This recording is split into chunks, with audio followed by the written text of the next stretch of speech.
Hello and welcome to Unconventional GMs once again, the YouTube channel where we show you how you can play games as one-shots or short campaigns with pace, action and vigor. And today we're playing Vaesen, a folk horror game from Free League, where brave investigators are going to go to an isolated village and try and solve the problems that the spirits of the old interacting with the Industrial Revolution of an unnamed 19th century Europe collide. And for this session, we're using this supplement, the Vaesen Spirits and Monsters of Mythic Ukraine, which is available on drive-through. Pay what you want. Please make a donation to the charities that are mentioned in it. And we're going to have a one-shot of Vaesen as our investigators go to a Ukrainian village and see what is going on with them. Speaking of our investigators, it's time for them to introduce themselves, or rather, them introduce our players and the investigators they're playing. So, without further ado, I'll go to Gaz. Hello, my name's Gaz. I am the other half of Unconventional GMs. I'm also half of the What Would the Smart Party Do podcast. I'm going to be playing Klim, who is a servant to one of the other characters. He's got a slightly dark past. He's also got a cold, because I've got a cold at the minute. So if he's coughing and spluttering, that's just me showing method acting and dedication to my cause. But yeah, he's a physical, strapping young man, and he has an odd horse-like bite mark in his neck, like scars, like from these horrible big teeth that bit him once. But he tends to wear a high collar to cover it up. Fantastic. And a hoarse voice possibly later. And very possibly, yeah. Admire your dedication to the craft to catch a cold just to match your character's affect. Amazing. Ben, who are you playing today? Hi, guys. I'm Ben. I'm half of What Would the Smart Party Do and not half of Unconventional GMs. So I don't know if I'm 100% of anything, but there's a weird kind of Venn diagram thing going on here. Anyway, today I will be playing Father Bodan, a priest, middle-aged, so much younger than me, but I'll see if I can pull it off. And I have got a bit of a storied history. I have encountered the Vaesen before, and my Catholic upbringing has been shaken by some of the events that have happened to me in the past. I have an enormous walrus moustache that stretches from one side of my face to the other, connecting to my ears, and I wear a black hat, which on a rare occasion I do remove it, has a bold and shiny head underneath it. Lovely, lovely. Tasha, who are you and who are you playing? Hi, I'm Tasha. I'm joining you for this episode as a guest. Normally, I run an actual play YouTube channel called Idea Roll. Most of the stuff is in Ukrainian, but we are working on having a small bit of English speaking content too. So I'm super happy to be here, joining from Kyiv, Ukraine, and I'm playing Maria, who is a young huntress joining society for some time ago now, and she is a young woman who looks very unconventional, almost as unconventional GMs, because she is dressed in men's clothing. She's a huntress. She needs to be comfortable. She also cuts her hair pretty short, like shoulder length, but at that time it is pretty bald. So definitely unconventional. Fantastic. And finally, Alina. Thank you for inviting me. I'm Elena. I am a Greek gamer. I live in London, and I'm very excited to be playing with you. I am going to be playing Sophia. Sophia is a high-class dilettante. She enjoys the finer things in life and has a knack into academia. She wants to be recognized for her scholarly work. At the same time, she cannot say good no to a good party. Excellent, excellent. So, as mentioned by our players, you're all members of the society. And as you've heard from their introductions, their lives have all been touched by encounters with the Vaesen, with these spirits of the land in a folk horror style. Maybe some of those encounters will come out as we play. And every Vaesen mystery starts with a very similar structure. A letter arrives at their base of operations, the castle, and the letter has arrived today. And as we see our stagecoach rattle across the countryside to the location of this mystery, as it pans back over the frosted fields that we see as it's sort of late autumn here. We hear the voiceover as Sophia reminds everyone of the letter that they have received. My dearest associates, I must entreat your assistance with my latest business endeavor. The lumber industry in Turikia village is booming, and I'm determined to make the village success as well. The local villagers, however, have taken against me. The innkeeper bars my men from his inn and refuses to let them even drink there. The men of the village refuse to talk to my workers, and those that were in my employ have resigned. But worse is to come. A series of sudden fires have occurred, always at night and always in the houses of my men. The authorities have marked them as accidents, since there are never any footprints or signs of ingress. But my new houses are built with safe oil stoves. I know that you entertain strange notions of creatures and myths, but to be honest, I'm sure it's the locals. But with my men barred from even talking to them, I need forthright assistance from yourselves to investigate and stop the fires. Yours, Pavlo Morozov. So as the letter is read and we hear the background to the adventure we have, you have a long journey across countryside to get to Turikia village. And as we see our investigators rattle along inside the stagecoach, we get a little flashback for each of them for what preparations they did before leaving their castle to do this adventure. In Vaesen, this gives you an advantage. So at some point later in the game, you'll be able to leverage that to give you an extra 2 dice. I'm saying off the top of my head, I think it's 2. We'll check at the time if it isn't. I think it sounds like 2 though. Yeah. So as we go around, maybe if we go in the same order as before, our camera first settles on Klim. And what do we see Klim's flashback? Well, you see him on the train of the coach where we're on with a big wicker basket, this hamper with a gingham cloth over the top, and there's a champagne flute or 2 sticking out of one side and a wheel of cheese at the other. And as far as probably his employer Sophia's concerned, it's just a nice picnic, so they don't have to suffer local food and have their own choice items. But we see flashing back into the kitchen of the castle, and he's packing it underneath with things like salt, which he knows can create a barrier for spirits, and holy water and other things. So it's all manner of edibles that are actually useful when confronting the Vaesen. So salted edibles and occult snacks ready. Excellent. Ben, what do we see? The camera settles on Father Bodum now. What do we see him doing to prepare?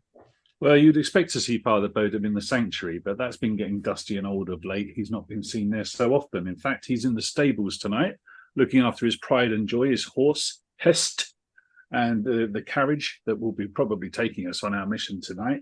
But he does pack into his knapsack his massive old family Bible, dog-eared at the edges, worn leather, an enormous black bookmark of ribbons running through it.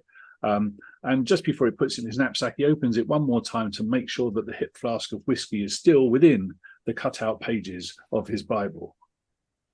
Excellent. So some helpful spirits there for Father Bodum. Or courage, I think. Oh, courage, yeah, liquid courage. Excellent. Tasha, what do we see as our camera pans to Maria? What do we see Maria doing as preparations for this trip? Maria sees herself as a physical protection of the team. She is driven by revenge, and she's already seen some dark things Vaesens can do to humans. So as soon as she learns that we are going out for a mission, she is taking very good care about of her weapons. So we see her in her little room with only one small window, cleaning and assembling, disassembling the rifle, making sure that it works properly. It will not let her down when the time will come to actually use this deadly weapon. This is a very special rifle because it used to belong to her now deceased father, and she's taking very good care of it. Excellent. So prepared and primed weapon is there. And finally, what do we see as our camera pans to Sophia as she's like folds and puts the letter away? What do we see Sophia doing as a little advantage? Sophia is in a very ornate and very well-kept library. She's poured herself a very big glass of scotch, and she's sitting among a number of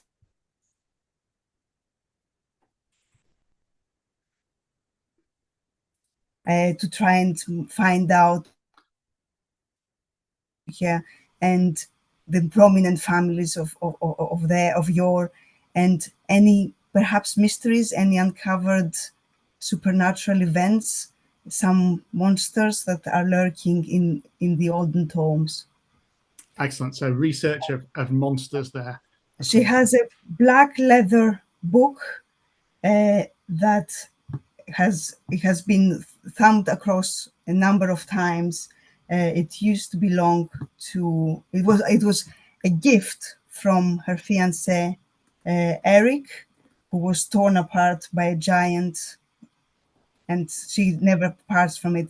And there are still a few pages left. There are still some adventures in her. Excellent, excellent, lovely. So we're all primed. And as it's just towards dusk, you can see that the sun just beginning to set as you arrive in Tarika village, and you rattle through, and you can see that there's sort of two sides to the village. There's the old way you rattle past past an inn, which you can see has a warm fire burning, and you can almost hear the shouts and the celebrations within, and a number of sort of older houses there. And then towards the further end of the town, where you can see as you get towards the woods, this new lumber mill has been constructed, and you can see some brand spanking new houses that have been put up. Amongst them, some of the ones closest to the wood, though, even as you see in this dim light, have some signs of fire damage. And there is one to the far end that looks to have been completely burnt down. And as your carriage sort of turns around, and your driver makes haste to return before the end of light, and you pull your luggage down, Pavlo, the writer of your letter, comes out of his house at the side of the mill to greet you. He's a tall, rotund man, ruddy-cheeked, with a moustache, not quite as impressive as Father Bodan's, but still, but more modest in design, but waxed and well cared for below his thinning hair. And he says, the society, you came. Please, I'm so glad to extend my hospitality here. Please, come inside. I have arranged lodgings here. You will understand it is difficult for you to stay at the inn, given the problems with the local villagers. Please come. I have some guest rooms ready for you. And he sort of motions you off and takes you into this clearly newly built sort of annex of his house.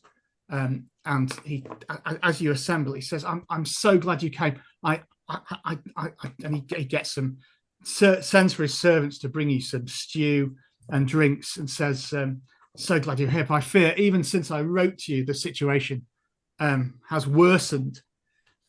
Sophia, I'm glad that you read my letter and came, but since that time, another 2 fires, and as you can see, a house completely burnt down.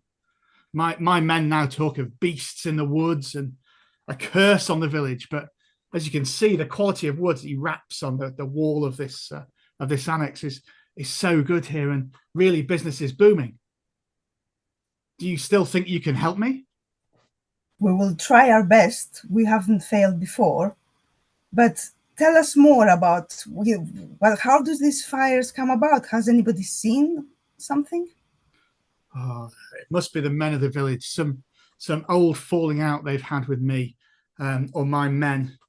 Something happened to sour them, and since then, I've tried everything. We've even got a patrol that goes out at night. They should be assembling soon, actually, to try and ensure that nothing happens. The fires always start at night, and we rush to put them out since this house burnt down, but never seem to be able to catch the perpetrator. Strange shapes in the darkness, but nothing more. Have you heard of anything like this in your studies before? Father, you look to be an academic man. Yeah, it's true. I have some knowledge that I've managed to, some knowledge and not enough wisdom, of course. But yes, I mean, what you've suggested so far, it could be down to many, many things. It could be preternatural, it could be supernatural. We'll commence our investigations as soon as we may. But I'm sure, as my colleague says, Sophia is quite right. You have nothing to fear. No doubt is in my mind whatsoever that we will soon put an end to your ills. Excellent. But I must caution you, in the village, they're unwelcoming. You know, my men even struggle to get into. You'll have seen the old church tower as you arrived, but even the church closes its door to my men now. Mutter something about a curse that we've brought on the village. Surely that can be nothing. I see that some of you have come prepared for action, though, as he gestures towards Clym and Maria. If there's any unpleasantness, I shall roundly thrash them. We can't be having any of that. No, courtesy costs nothing. Isn't that right, Lady Sophia? Very well said.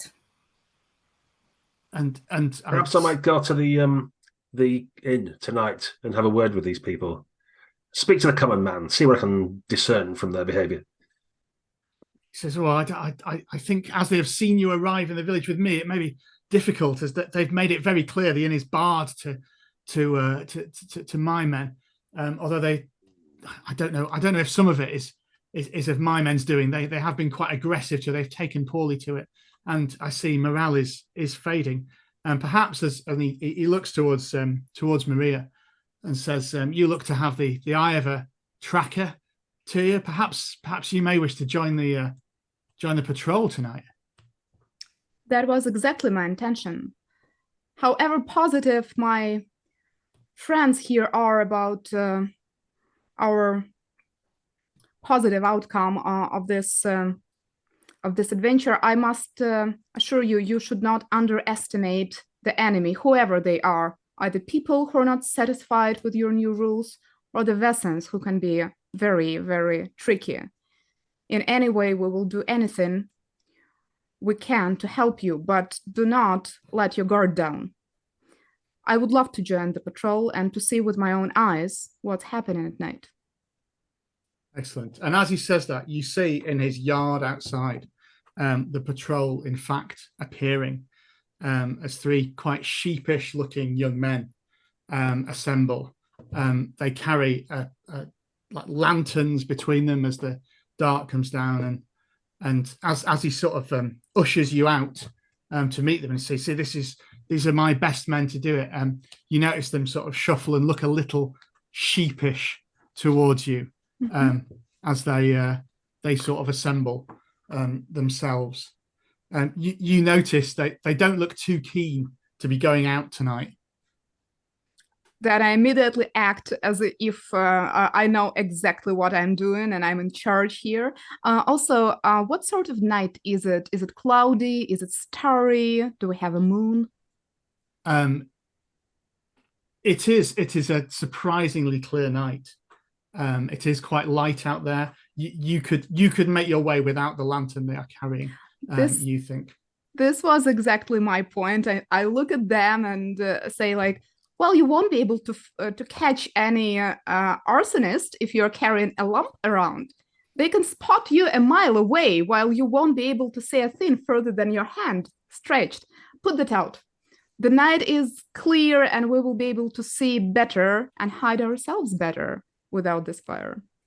But we don't.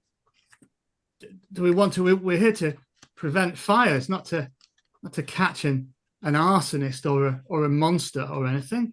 How will you prevent a fire if you don't see a person who is setting a fire?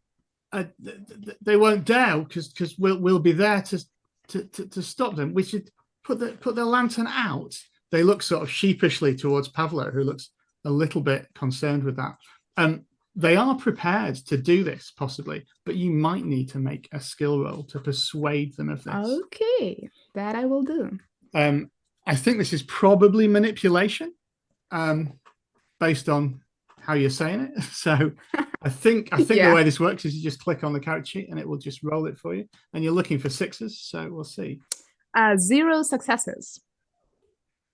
You see them look, well, sorry, just quick explain. You know this, but for viewers at home, in Vaesen you can push a roll if you want to succeed. So you can give yourself a condition and reroll all your dice that don't have any successes.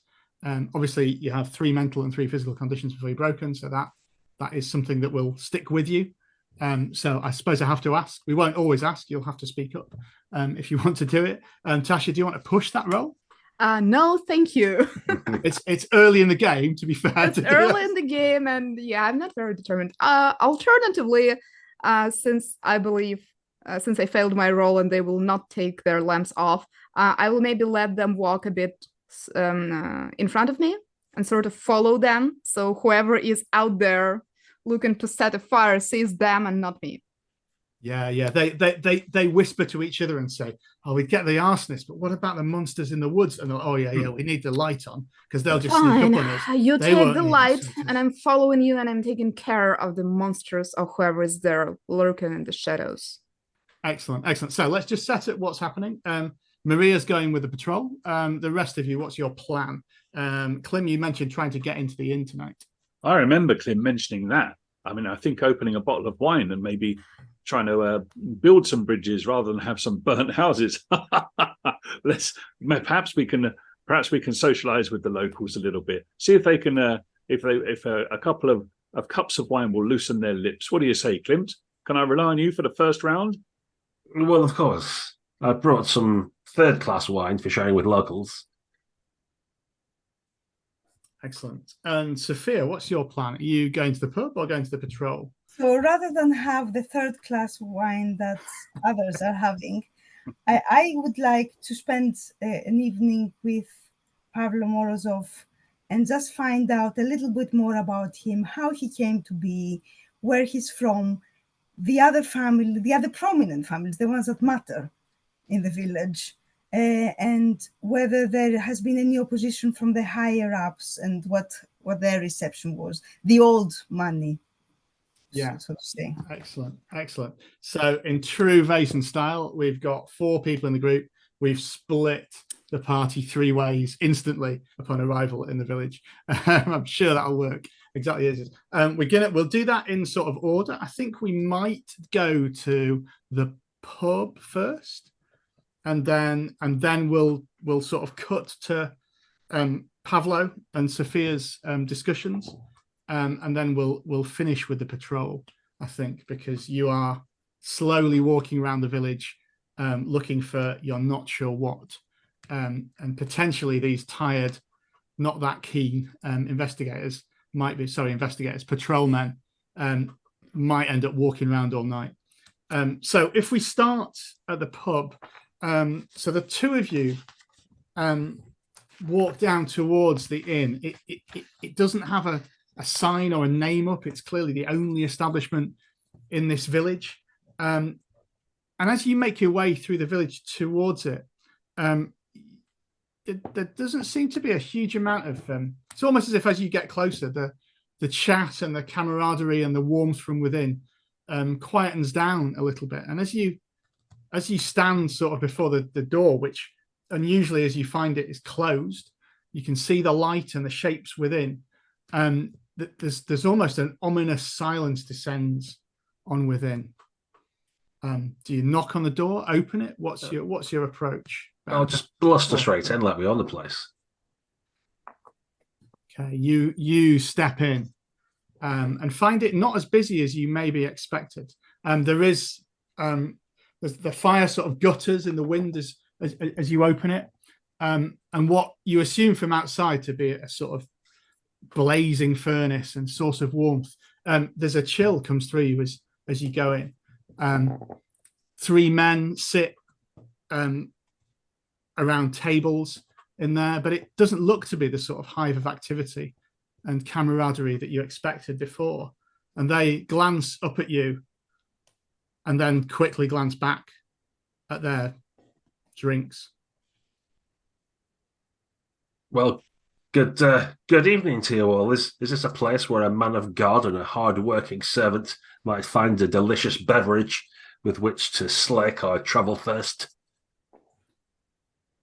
There's a long pause, and then from behind what passes for a bar, a man steps forward and says, I think you'll be better entertained at the mill by the so-called Mayor Pavlo than here. This is for local people. A local bar for local people. That's exactly what we're looking for. I'm glad we found the right place. Excellent. Allow me to share my wine with you as well. Have you tried this vintage? It's exceptional. And I'll put on my 2 years past its date corked wine on the bar top. Tom, get some glasses. Let's share. Swap stories. Oh, you won't believe I'm having to put up with Lady Sophia telling me what to do all the time. You look like hardworking people like me. You know what it's like for us, put upon by mayors and ladies and toffs and aristocrats. Oh God, I'll think about spit on the floor and then think better of it.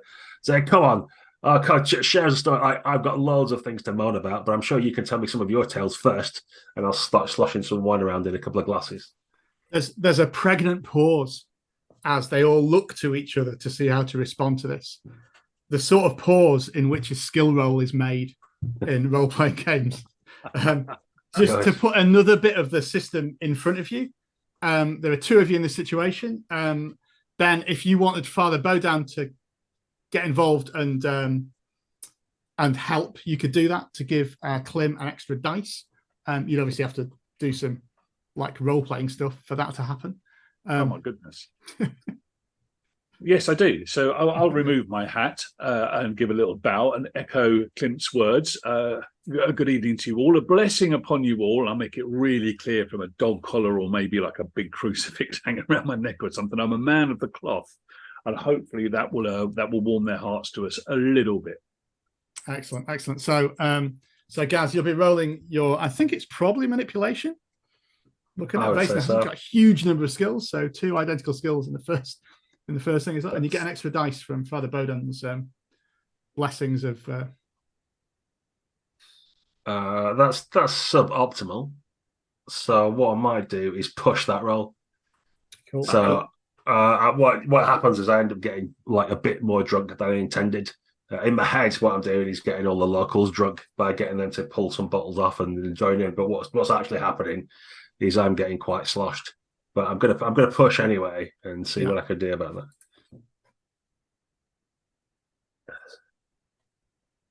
One success. Just nearly all. Right. So I have to take a condition.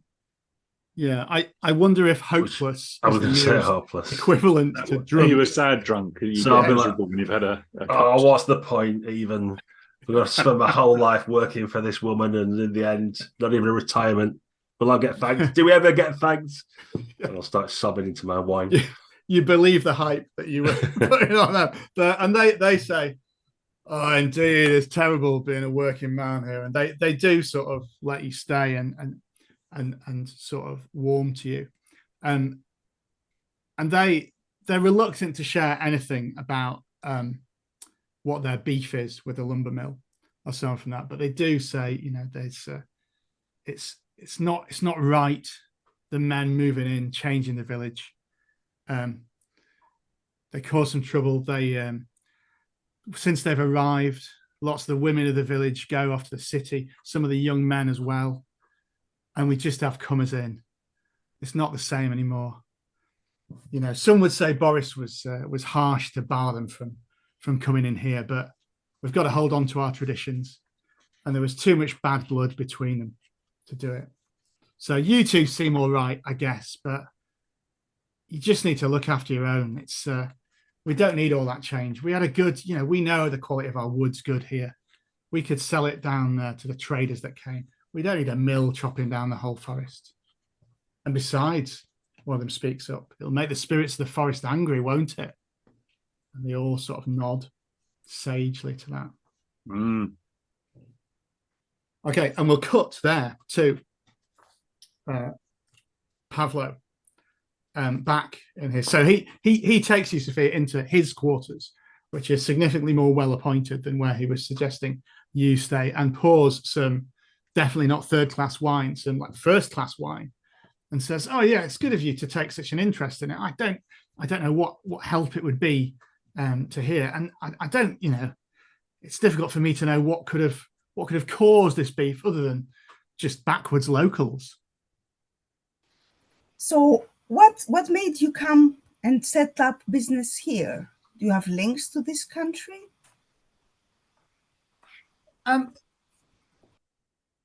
He says, no, I just I surveyed the area.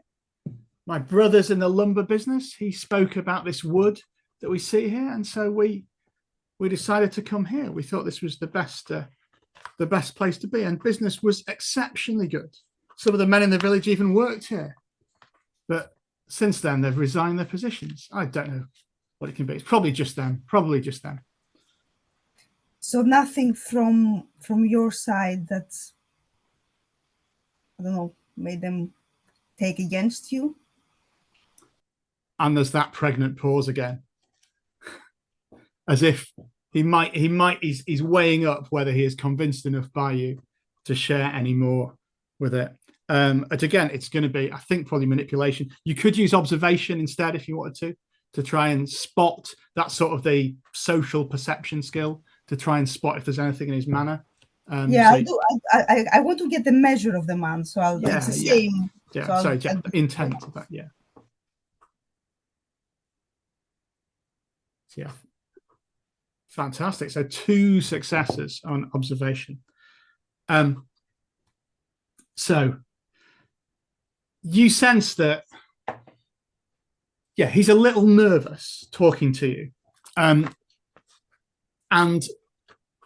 it feels like maybe some genuine bad blood has gone on. Like maybe his men were pretty bad to some of the villagers, and maybe he has as well. But you also get the sense that he's not really hiding that. He just doesn't know what to do with it, if you see what I mean. He doesn't seem to have deliberately wanted to antagonize anyone. He does genuinely seem concerned about his men, about the situation in the village, and he just seems quite lost and out of his depth. And after some conversation, he says, I mean, I just don't know, you know, the business is good, but, you know, a house burnt down, some of my men were injured, and it's only a matter of time before someone gets killed. And I don't, you know, the march of industry must continue, but I don't want blood on my hands. You know, maybe it is better if we just leave this village and let them to their own ways. Maybe the men are right. Maybe there are forest spirits, and cutting down too many trees upsets them. Maybe that's it. Before you came, I'm sure that the men were, the villagers were exploiting the village and taking resources. Did you check what they did to, you know, their traditions, what they did to appease these spirits? Is there something that maybe you've just broken the etiquette, if you want, of the villagers? They didn't seem to. They talk of spirits, but everyone in these villages talks of spirits, don't they? It's just the march of industry. Their woodsman's axe are no match for my machinery. They're just worried that they're not in charge anymore. That must be it anyway. And he starts uncorking another bottle of the slightly cheaper stuff the second time round with that. And maybe with that we'll cut to the patrol, Tasha, as you are slowly trying to get these men to show a little bit more enthusiasm as they trudge around the village. It is obvious to you, even without an observation or anything, these men are tired and not very happy at having to do this. And as they sort of walk around the village, you can take in, you know, that you can see that the inn has still the fire burning in it. There are a few houses dotted around. You definitely see some houses that are empty, that are maybe people who've left the village as well. And you can come and circle around the new houses as well. As you're doing this patrol, as is traditional, would you like to make a vigilance check? This is sort of an hour and a half into Vigilance already? Yes, Yeah. Of course, I would love to do that. We love a perception check on this channel. That's always the...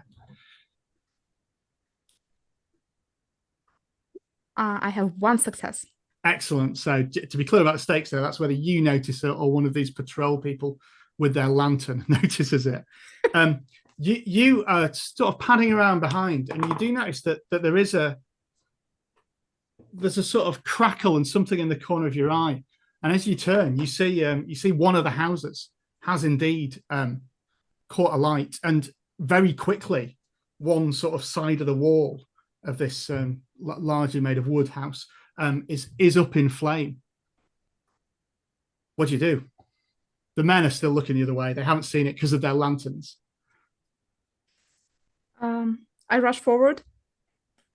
They spin round and are like, what is it? I'm not even shouting to them because I'm pretty close and I think they will hear me and then they will see the big flames. But instead, I'm more interested to get to the place as quick as possible to either help people in if it's not an abandoned house and possibly maybe see the perpetrator. Okay, yeah, you get to the house like well before them. They do notice that you've sort of run off, and they do eventually notice like there's a house on fire at that point.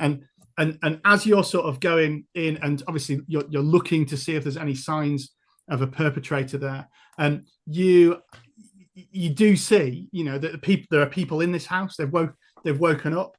You see sort of shapes at a window on the first floor as somebody's like struggling to open a window. To see what's going on. Just one sort of wall is aflame now, but it seems to be the flames seem to be growing really, really fast. If your intent is to sort of look for a perpetrator, look for signs of someone who's set it, do you want to just roll me a quick vigilance check for that? Yeah, I'm just quickly looking around. If something catches my eye immediately, then I'll react, because otherwise there are people in, and I know how hurtful it is to lose a family.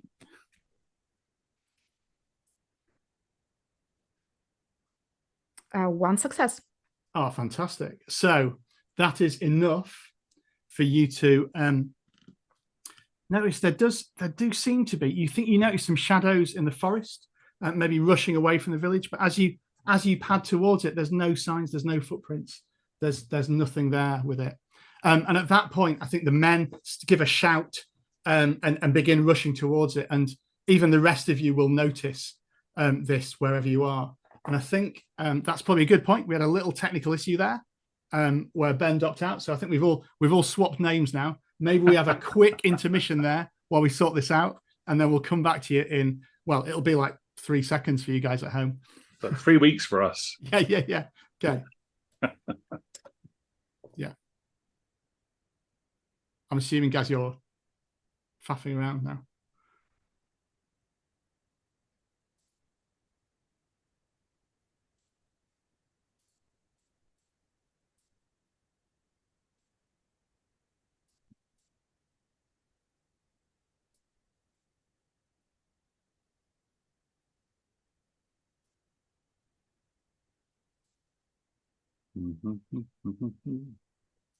I think I'm good to go.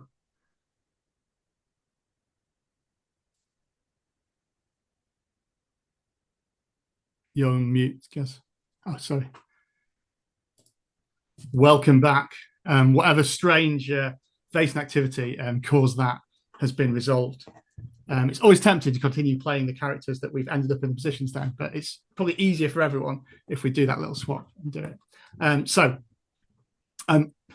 Sophia, Klim, and Bodan, you hear these shouts of commotion outside. Maria, as you rush, you can see there is someone in the house struggling to open this window, and the 3 patrolmen are sort of just rushing towards the burning building, pretty unsure of what to do at a building that's actually on fire. They're sort of looking now. They put the lantern down. We'll not have them spill it and put like burning oil everywhere. And they're just sort of rushing around a bit uselessly, sort of looking for some direction.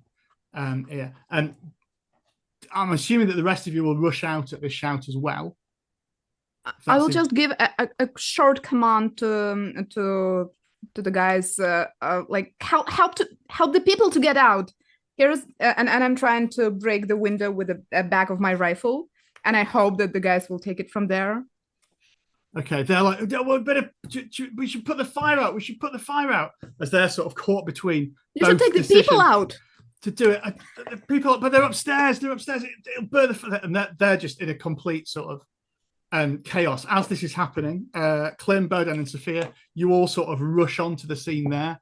You see one side of this house is aflame. The flames seem to be sort of spreading quite fast. and there are shapes upstairs sort of banging on a window looking to get out. I'm going to rush up to the front door, kick it in, and try and leap for the stairs. Good man, Clem. Right behind you. I am quite drunk, so it's not entirely... That's why I'm keeping you upright. As you stagger towards it. Why don't you make a force roll to kick the door in? I think I should. 3 successes. 3 successes. That's good. Yeah. Whatever was in that wine, It's fortified wine. Well. Bang out, rush up the stairs. You are unaffected by the flames that are now sort of lapping up the building, and you're able to get up where you can see there's a couple of a woman and a man who are just struggling with the window to open it. With that force roll, I'll probably let you open the window for them as well. And they're sort of and starting to help them down. The rest of you, while this is going on, what are you doing?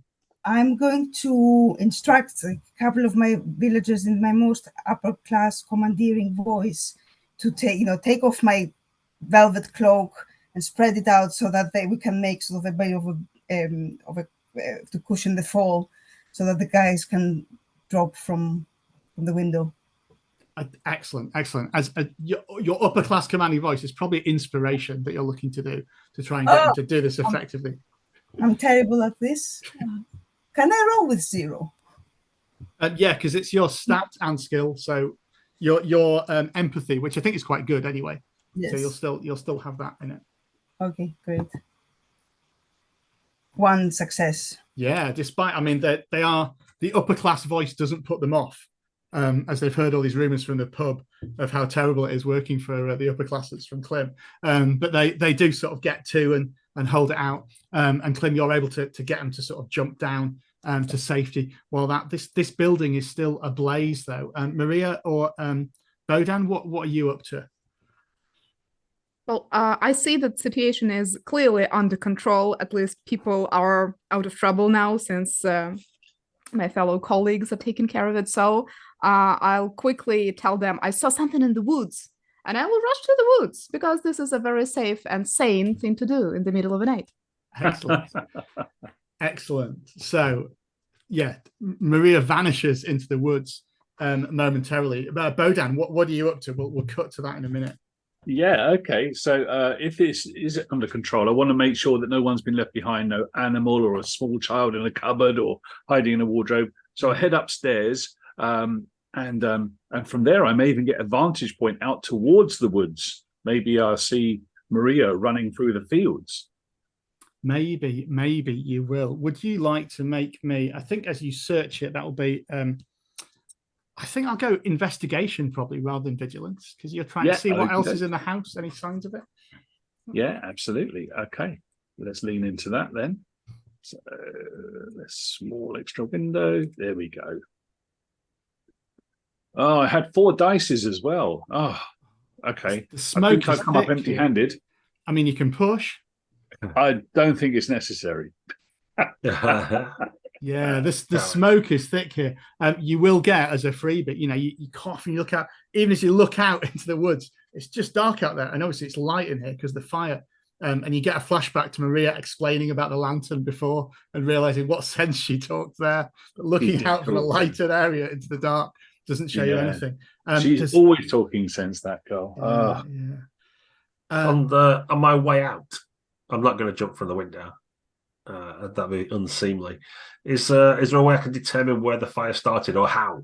Is there, does it look like it's spontaneous combustion? Is there an oil lamp that's been knocked over or something like that? I'm going to sort of have a look as I'm leaving the building.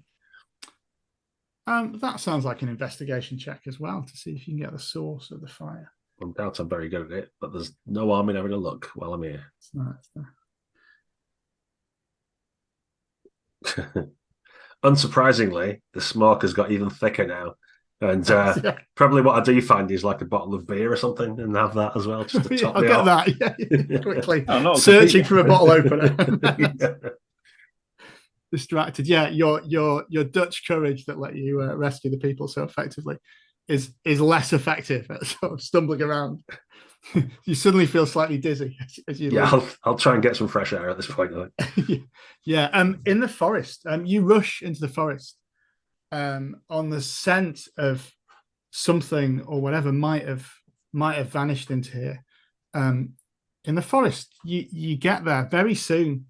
It's quiet. You can hear just the crackling of fire behind you, and you see shadows in the trees this way and that behind you. It feels as if you have hot breath behind you, and as you spin this way and that, this is maybe something that you may realize later as you look back on this. This is something you've experienced before, but as you look around in the dark and the terrifying woods, and feel again this sort of smoke, you can smell the smoke from this from the house, even though you're some distance into it now. You feel a sort of night terror grip you, as if something is trying to affect you. You're going to have to make a fear test because you're being afflicted by some, well, spoilers, you're being afflicted by some magical Vaesen shit here. So a fear test. I'm sure it's just the woods. Or it could just be the woods that you're scared of suddenly. So to make a fear test, you can choose either logic or empathy to roll. And you get an unhelpful bonus of +1 for every other player character who's in the scene, which is nobody, because you're in the woods on your own. I fail my fear test. That doesn't sound good. Okay, so 2 things happen. Well, 3 things happen, in fact. You are, first of all, you are terrified for 3 rounds. You can choose how you respond to this, whether you flee, faint, freeze, or the other option is to attack. But given that you don't actually have an obvious opponent, I'm not sure. Yeah, you could, if you can make that work, you can make that work. For that number of rounds, you're also going to suffer 1 mental condition. Frightened would be the obvious one, but hopeless could also be that. So yeah, as you feel this terror sort of grip your stomach, how do you respond, and what does that look like in the options? I freeze, since I do not have my instincts tell me fight back, but since I do not see anything vivid to fight back, then I freeze and hope that maybe it will pass by without hurting me. Okay, you feel almost in terror. You don't want to go any further into the woods, and you're not sure if you want to go back to the house either. You can smell the smoke and feel almost the heat of the fire as you stand there in the cold. But as you sort of freeze, eventually it will pass, and you'll be left probably frightened, I think is the way we described it, as that condition. Meanwhile, back in the house, as you're emptying it, you see Pavlo is trying to get his loggers to arrange to like pass some water to extinguish it, and they are haplessly doing this, gradually trying to extinguish this fire without a huge amount of success. What did the 3 of you do? Maria's nowhere to be seen. Right, we need to regroup, Clem. Regroup. Let's get out of here before the whole place comes down around our ears. Yeah, you're right. There's nothing to be found in here. And I'll pass you a bottle of brown ale, and then we shall rush out. I was wondering where I put that. I'll look across to Sophia and say, "Oh, my lady, what on earth are you doing? Get your cloak back on immediately. It's freezing out here. You're going to catch a death of cold." I had to save some people who jumped from the window. Well, that's very noble of you, but it's very chilly. Now come on, and I'll redress you. I mean, now perhaps the sacrifice of a velvet cloak. Well, it's going to getting the stains out of this is going to be a nightmare. But you didn't need to trouble yourself with that. I'll sort that out tomorrow. That's for Maria to sort that. Excellent. Very good. Right. Well, where is Maria? Perhaps she ran into the woods or something. Well, we should organise these people first. Right, you. And I'll just start bossing all the people about and get a fireman's chain of buckets for the water or something like that. And once I'm happy that they're doing what they're supposed to be doing, we'll try and find where our colleague Maria has got to, I guess. So, well, unusually, as you start sort of passing the buckets around, the fire does seem to die down a little bit. It caught very, very quickly. And Maria will tell you this when she eventually returns I think. But it doesn't seem to be, when you went in, it went from nothing to a sort of blazing inferno in no time. But as you begin to get the buckets, it almost seems as if the buckets the water you're pouring on it from the well is being more effective than you thought, and it isn't catching. And the house looks sort of salvageable now from where it looked as if it was going to all go up a minute ago. Go on. Can I investigate a little bit to see if there are any signs of what happened outside, like sort of any marks of somebody sort of footprints, taking the area, footprints, any accelerant, sort of like something that's would give me a bit more of a clue? You can indeed. That would be, as you suggested, an investigation check. And then probably Maria will reappear and tell you what she's found. One success. Ah, fantastic. Yeah. So the most unusual thing that you find is there aren't any footprints around the house, apart from the ones that have been created by your passing the buckets around. There are, I think, with that one success, you do notice that there's no sort of signs of accelerant, but the fire does seem to have started in the sort of stove that they had. It's not been knocked over or anything from what you can see, but it seems as if it's as if somebody poured like an accelerant or something onto it, but there's no signs of any of that being anywhere really, of an accelerant actually being used. And as I say, no footprints nearby either.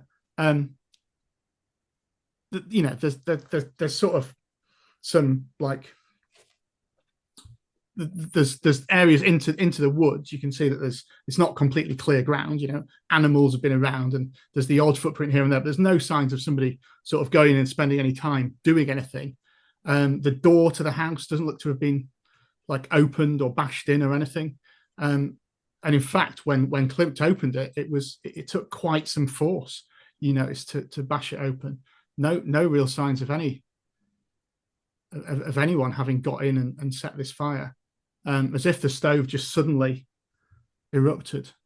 The stove. So these are the stoves that have been put in, especially the special industrial new stoves of progress, right? Yeah, much safer.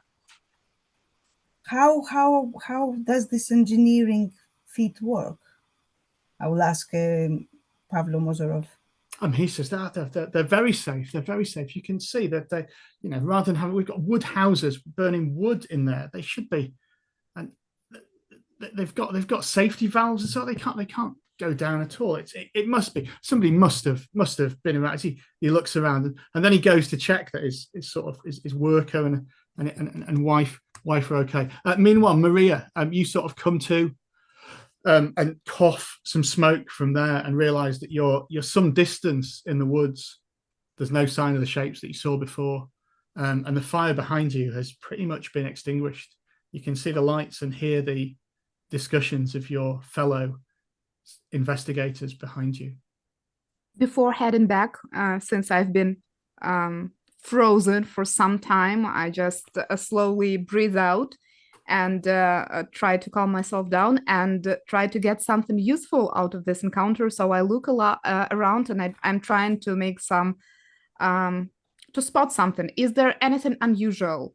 Are there some branches broken, or is there any unusual plants or trees growing? I'm very familiar with the woods, so I'm hoping that I might find something before heading back to France.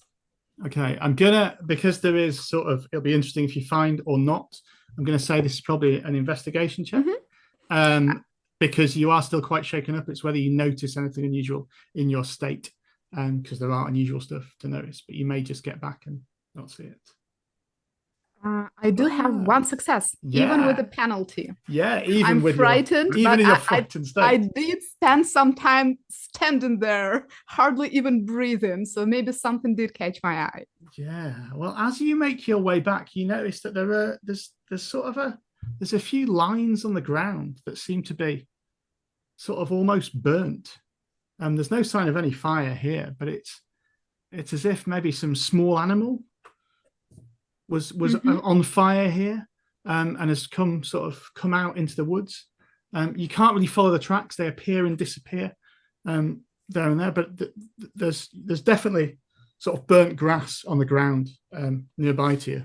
So it looks like a trail.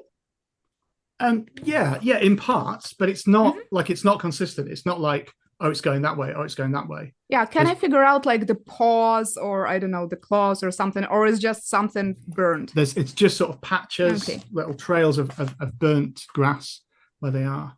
But with that, you can return to your fellow investigators and share what you have learned with them, obviously. That's what I do. I'm coming back, hoping that they're somewhere near the house, saying like, good job with a fire.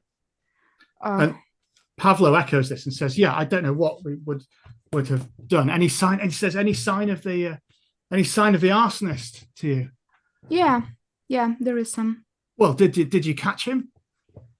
No, I think we'll be working on that.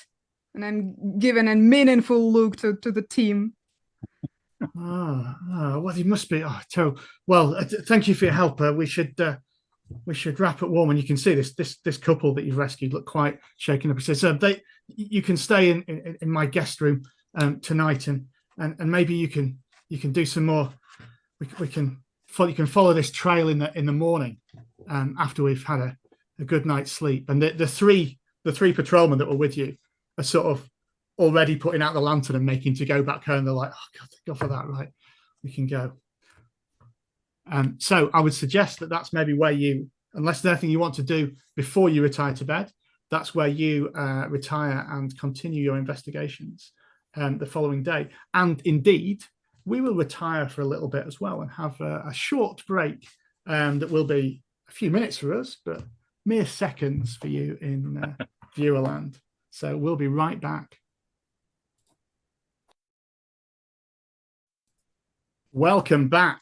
So dawn breaks in Turika village. Last night was eventful as our investigators arrived and poked about a bit, went to the inn, talked to the self-styled mayor of the village, the owner of the lumber mill, and then a fire hit. One of the aforementioned flames hit. They rescued the two people from it, and Maria in particular went after to try and find signs of the arsonist, but did not track them down.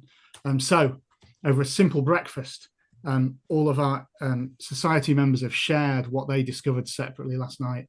And as Pavlo leaves them to continue their investigations, we have a moment maybe where they plan what avenues of investigation they're going to take up during the day. The village, just to recap for their benefit and the listeners' benefit, the inn is still there. You went there last night, but there's always maybe more to find out there. You've got the scenes of the fire. You could revisit that and see what's there. There is a church that Pavlo has said is barred to his men still, but you could try, and that didn't stop you with the inn. And there's also Nina and Eric, the two people you saved last night. You might want to talk to them about the goings on in the village, or just ask around if you want to. If you think that there should be something else in the village that you'd like to investigate, and some people you'd like to talk to, feel free to suggest them to me, and I'm sure they'll be there, and you can have some discussion with it. So as the shot opens on you breakfasting on some porridge and oats, go ahead and role play.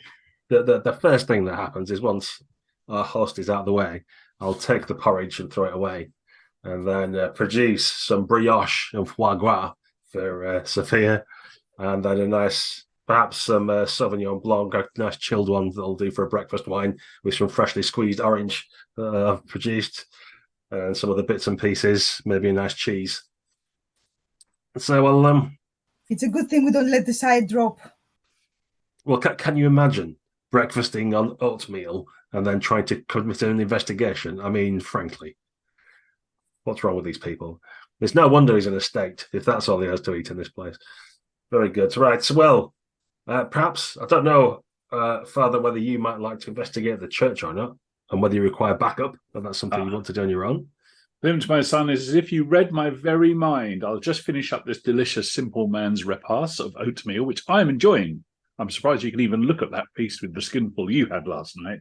Yes, I indeed want to have a word with the ministry here, see what on earth's been going on. I shall meet you back for lunch. Capital. I'll Well- don my hat and stride across the village towards the church, please. Excellent. Let's establish where everyone's going first, and then we'll cut between those scenes Cool, to cool. see what's going on.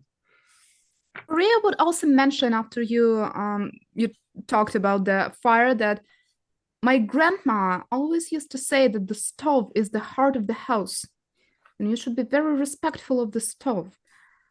If the fire started from there, well, I would of course say that it's just a malfunction of the newly installed system, unless I saw something in the woods, which I did. Well, perhaps we should go into the woods while we have the We daylight. should go to into advantage. the woods. And is there a way to confirm that all of the fires started the same way in the same place? If all of the fires started around the stove, this could be a hint. Yeah. Otherwise, I'm super happy to return back to the woods at the daylight to continue my investigation because I saw this weird signs. Well, there's another burnt out. Well, the house that isn't burnt out, the one that you rescued last night thanks to your intervention, but there was a burnt out house that's also on the edge of the woods. So you could go to the woods via that sort of scene and investigate that on the way to you returning back there. What's Sophia's plan for the day then? Sophia does not have the plans to go to the woods where there is mud and dirt, but she is going to prepare a nice basket with oatmeal and whatever poor people eat, and is going to take it to Nina and Eric and console with them and discuss what happened last night. Fantastic. Sorry, Tasha, did you have another plan that you were saying? I cut you off there. No, I was just asking if anyone would love to join me there because Maria is still very much frightened with her condition. Ah, yeah. Excellent. Well, I think Clem, you're going. I should say a bit of a rules thing. So if you share a scene, so the way you can recover from conditions is you can once per day you can use a scene with at least one other person in. If you have a nice chat, you can or some sort of mental conditions, a nice chat about it that might help you recover it. We'll let you recover up to 2 conditions in a place of safety. So like have that chat before you get to the woods, maybe. With physical conditions, it's got to be sort of binding wounds and things. You can also use your memento, which you all have in your character sheet once per session to heal a condition by interacting with it. They use your imagination about how you interact with, like, because they're all like things like an old love letter or a candle that you found somewhere in the, so feel free to be open about that. But that's how you would recover from conditions, because a few people have got some mental conditions now from last night. So we might go to the. In fact, let's go to Clint and Maria first, as you're sort of walking towards this burnt out house to do some investigating, and then onto the woods. Are you talking to each other as you go about what Maria saw in the woods, or are you just going to search it? I think we would pass by one of the other burned houses because we already investigated the most recent one. Yeah. So I'm more interested to see if the picture is the same in the other one. And since Klim was there, he is very useful. I'm answering the questions if he asks. Otherwise, I'm not very talkative or sharing person. Well, I'm going to try and force some conversation out of you anyway, because I think it's time we shared an intimate moment. And as we're looking around, like kicking through the ashes of this burnt house and stuff, I'll say to Maria, like, you do seem to wear your emotions on your sleeve. You can become frightened sometimes, I've noticed. You seem a little pensive, but others, you seem to leap to anger and rage. What is it inside you that's causing this swell of emotion that you have? Well, it's hard to talk about it, and even harder to control emotions. You've known me for a bit. I do have problems with rage sometimes, so I'm trying to keep it under control. But the things we see in this line of job, they harden you. You do know I lost my whole family to the Vaesens. So Your whole family. A terrible, terrible tragedy, perhaps. yeah. Or perhaps one day you'll create a new family. You've got I'm to look thinking forward. more one day I'll find my revenge. Right, yes. and then maybe start a family with someone. Find a nice man or what have you. Yes. Revenge first, of course. Excellent. I lost someone too, of course.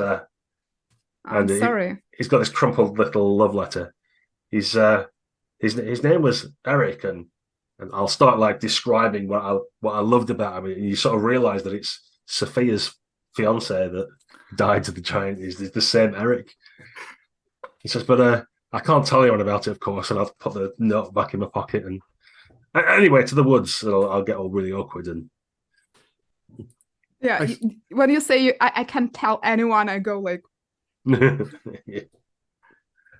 Well, on that revelation, I mean, that definitely meets the criteria for both of you to clear a condition, as you shared a moment of that. So feel free to clear that mental condition as you arrive on this sort of burnt out house that burnt out a few days ago. So it's without your sort of organisation and help, and clearly it was allowed to just burn. So it is very much sort of a ash and broken wood and so on. But if you go ahead and search it and try and determine that you've got a hypothesis that it might have burnt down the same way, that's going to be an investigation check. Obviously, there are two of you, so the other person can help and give an extra dice. Without gaming it too much, it makes sense for the person with the best investigation score to roll with an extra dice from the other one. So I can't remember which one of you that is. I'm helping Maria. Okay, I'll take it. By moving heavy things out of the way and that kind of stuff. Yeah. big burnt out things. Yeah. Excellent. Lifting the stove. I have 2 successes with your help. Fantastic. You will get a little bit. So you get, not only do you determine the source of the fire does appear to be where you just can see that the cast iron remains of the stove that was installed, the same model as the one before.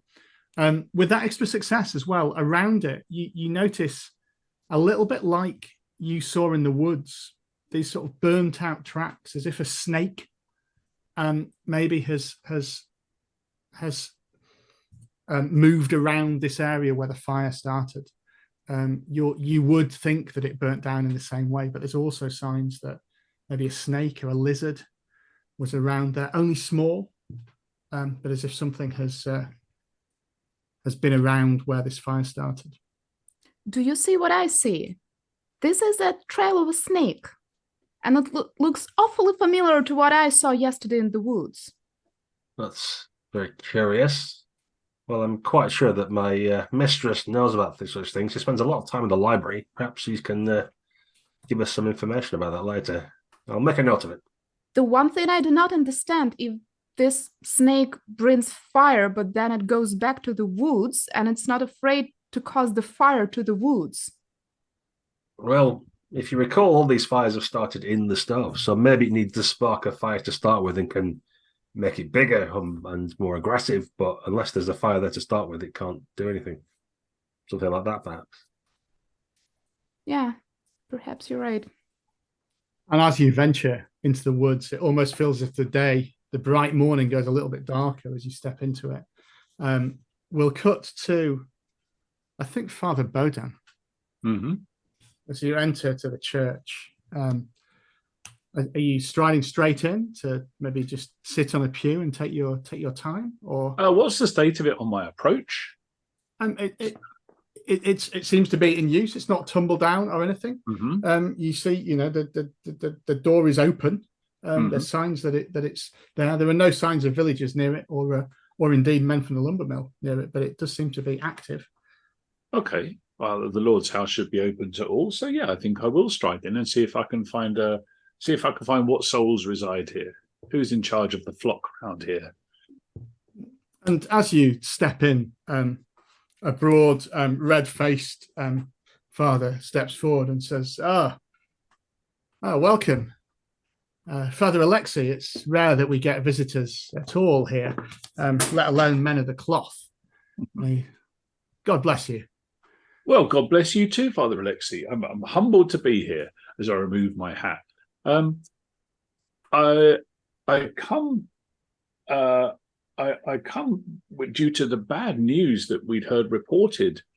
Apparently, there have been some bad tidings for your flock, and I'm not sure if you're aware, if you've even heard the news yet. Did you hear about the fire last night?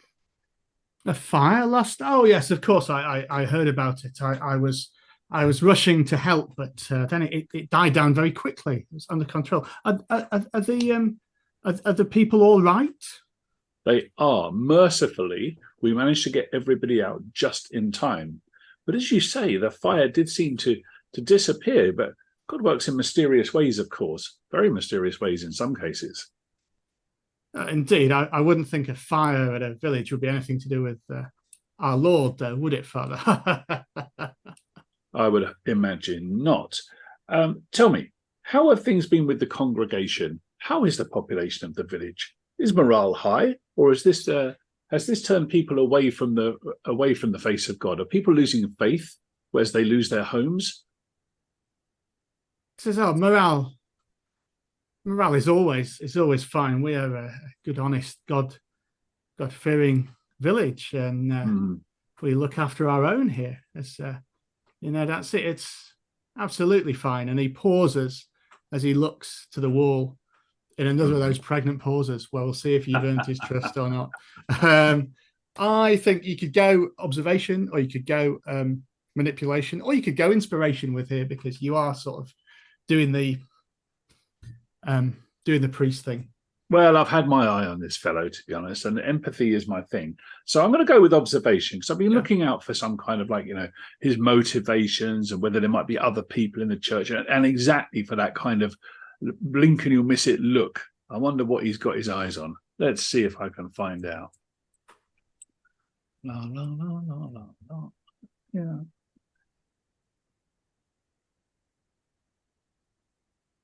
Well, with my 8 dices, you would think one of them would come up with a success. So as it stands, he's like, your morale is fine. You don't notice anything, but you can push it though. You can still, if you can, you want to push it and maybe get some more out of him. Yeah, there's only one thing for it. I think I am going to push it. Do you know what? I actually might lose my temper with him a little bit. Yeah. Well, I'll see what the dice do, and then I'll fill in the fiction after that. How angry you get? Yeah, let's see. It's a matter of how. Because if you still get no successes, you might roleplay hopeless still. Yeah, that's what you mean. Exactly. Okay. Once more with feeling. Ah, there we go. All right. Yeah, I think I'm going to as he looks to one side, and there's no one else in here, is there? No, it's just you and him. Okay, I might grab him by the lapels and push him up against like a big stand of candles or something like that. And I shall lean in close to him because I've lost my faith a little bit. And with spit coming out of my mouth, I'll say, don't even think about lying to me. We're here for a reason, and that reason is perfidy. God left me a long time ago. Make sure he doesn't leave you. What's going on in this village? Speak, Dammy, speak. And he shouts back at you. He says, you're all the same. You don't understand. Coming here, thinking you know about the ways of our land, the ways of God. Some priest you are, just like them. They come and worship in my chapel, and then their men sleep with the women of the village, break up good couples in here. You should see what Boris the innkeeper was like before that happened. Then all the women start to leave. They turn their faces. They go back to the city, back to the towns. Newfangled oil stoves, all that. The sooner they leave, the better. Can't blame us for wanting it to be our way, can you? Can you? And he's raging against you. And then he sort of recovers himself and says, I think we know the measure of one another, Father. Yeah, I'll dust myself down and we'll go all super polite with each other again. And I'll turn on my heel and say, keep your doors open, mind. I'll be watching. There's a God bless you, Father, as you walk out, as he sort of straightens him. And we're both left with the feeling that you sense he's a little bit ashamed of what he's done as well. Yeah, I should think so too. Fantastic. Okay. Right, Nina and Eric. Let's cut to Sophia. Great. As you speak to the two survivors, they're a little bit shaken up, as you can imagine, and only cheer up a little bit at the news that their home is salvageable. Eric, you sense is, we're so glad that you and your friends were here, and the patrol was there as well. It was so good they were able to help and get it. We'll be able to move back in no time, Nina, won't we? It'll be great, won't it? And she's like, yes, it'll be great. She's a little bit more reserved. She looks a little bit less keen to move back in. He says, look, it's and business is so good. We're so happy in the village. The Pavlo says he might have a promotion up at the mill. He might need a supervisor, and I've had my eye on that job for a while. It would be good for us. We can get the house built again and start a new life. Yeah. And she's like, yes, that's what we'll do. Yes, that's what we'll do. So did you both move here together with Pavlo, or are you from the village? I'm trying to figure out how they came together. He says, I moved over, and Nina grew up in the village, but she but yeah, she's not, the men of the village. Pavlo thinks that they're just adjusting. They just need some time to adjust. We can't blame them for being frightened of change and stuff. I'm sure it'll all line out once they see how successful we are. And Nina sort of shoots him a look at that point. They must be quite envious, though. They were saying that they're quite upset with the men coming and disturbing the order. What do you think, Nina? You've seen both before and after. She makes to speak, and Eric cuts across her and says, "Oh no, they we've done nothing but bring prosperity to this village. It was just a backwater. It was nice enough, wasn't it, Nina? Had some beautiful girls in it, didn't it? And like pinches her cheek. But yeah, the march of progress. You should see we're having the road repaired now. The carriages won't be rickety like the one you took here, and we'll be able to get to the city in a day. There's talk of train lines being built. Imagine being able to get the train to the city." Eric, I'm feeling a little bit chilly. Could you just get some more firewood from the shed outside? There's that pregnant pause again. Do you want to try manipulation? Yeah, I just want to get Nina on her own. Because he might try and send Nina to get the firewood instead. No one's chivalrous. Yeah. No, he won't. No, he won't. He says, "Oh yeah, of course, firewood. It's a shame it's not that modern oil that we used to burn." And he goes off to the shed and leaves Nina sort of alone with you. I'll turn around and say, "Look, Nina, it's very odd, but I was once engaged to a man called Eric, and he died, and the only people that are left to remember him are me and his servant Clem, and sometimes it feels that you're trying to hold on to something new, but at the same time remembering the old. How do you find the situation?" She says, I do love him, I do. But the houses will keep burning. It's happened before. It happened to Edward's house. And he left back to the city. I love my village, but I don't want to stay here. I want to be in the village or in the city. So you go into the inn now, and they're so angry. It's that they're happy when they're in there. It's still the lifeblood of the village. You should have seen it before. Men gossiping, the best beer in the land. But now, since the newcomers came in, all of it happens. And as I say, look what happened to poor Edward. He went back to the city with his girl, and lots of the girls leave now. We don't want to be here with this fight between the menfolk. There's an anger, there's a fire in men's hearts, you see.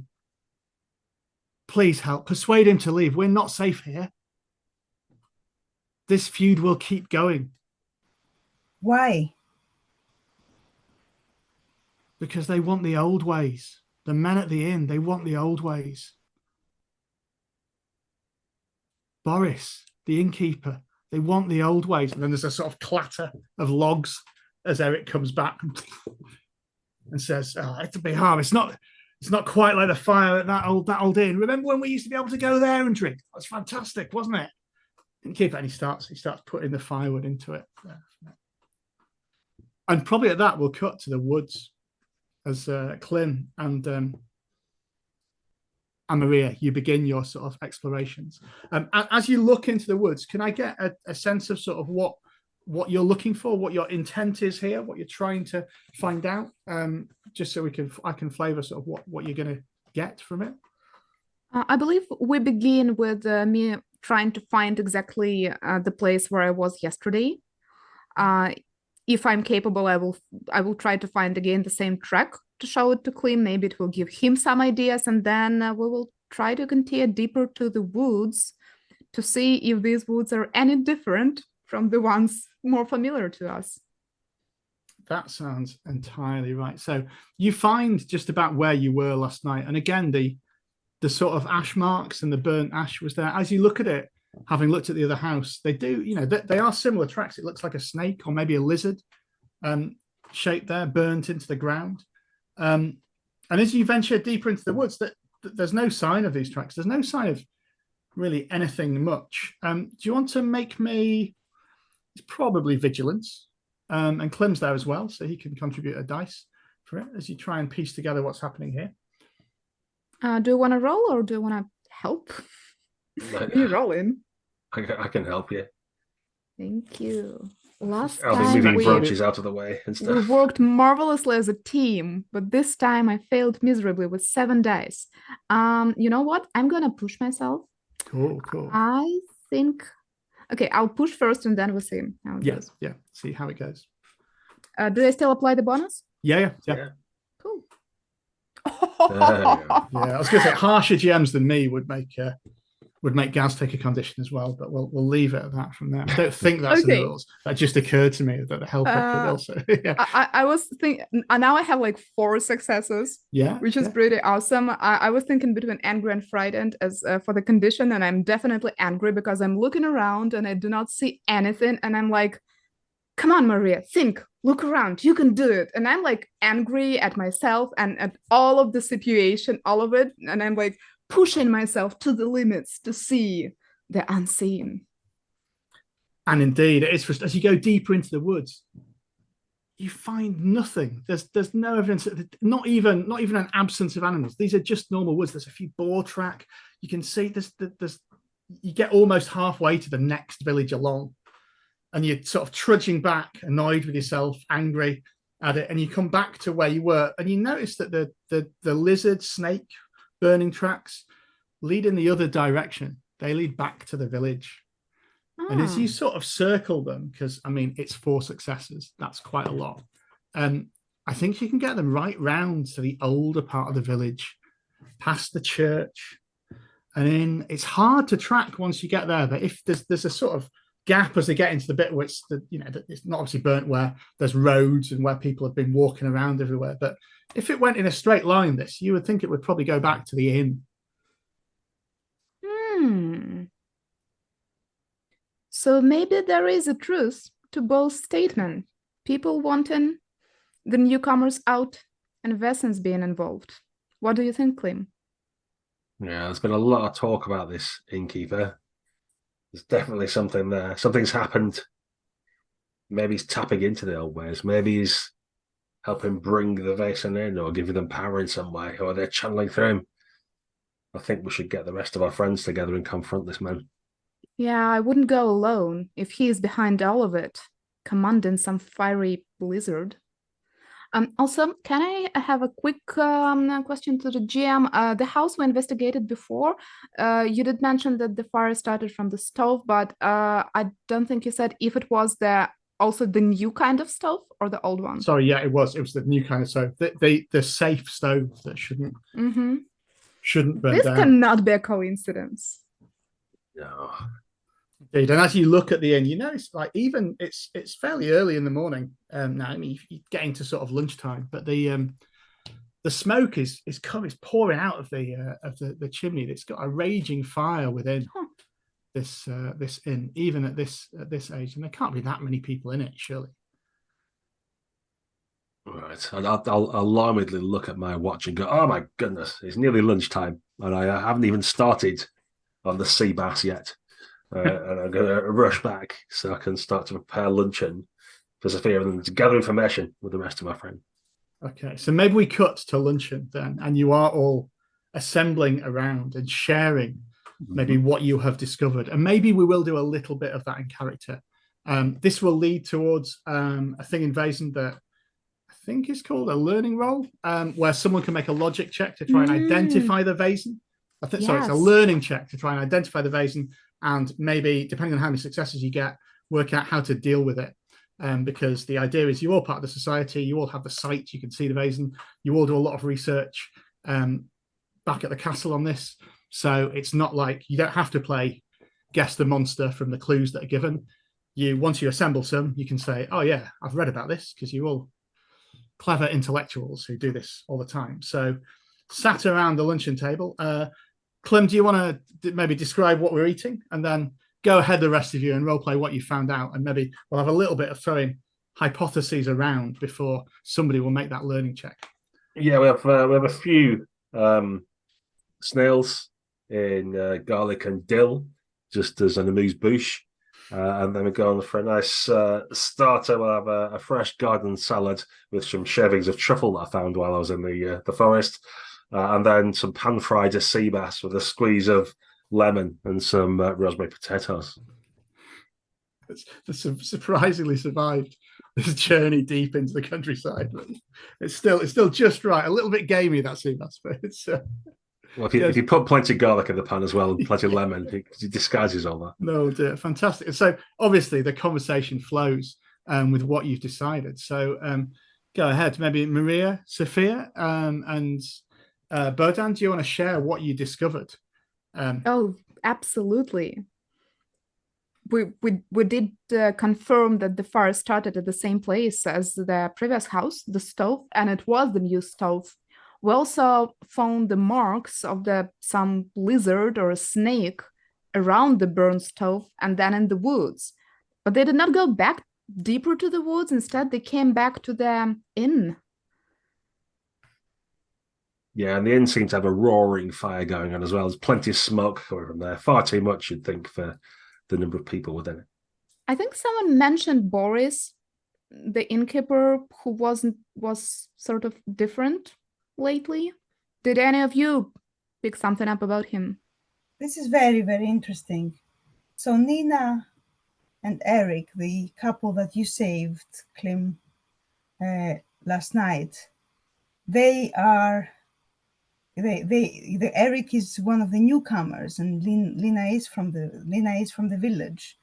And when I finally got to speak to her alone, she explained that the men of the village, and in particular she mentioned Boris, are set in the old ways, in the traditions. She mentioned the spirits of the forest, and she said that the old guard, if you want, are disgruntled with the new men coming in and disturbing their ways, taking their women. I don't know, she didn't say it like that, but it felt that type of attitude.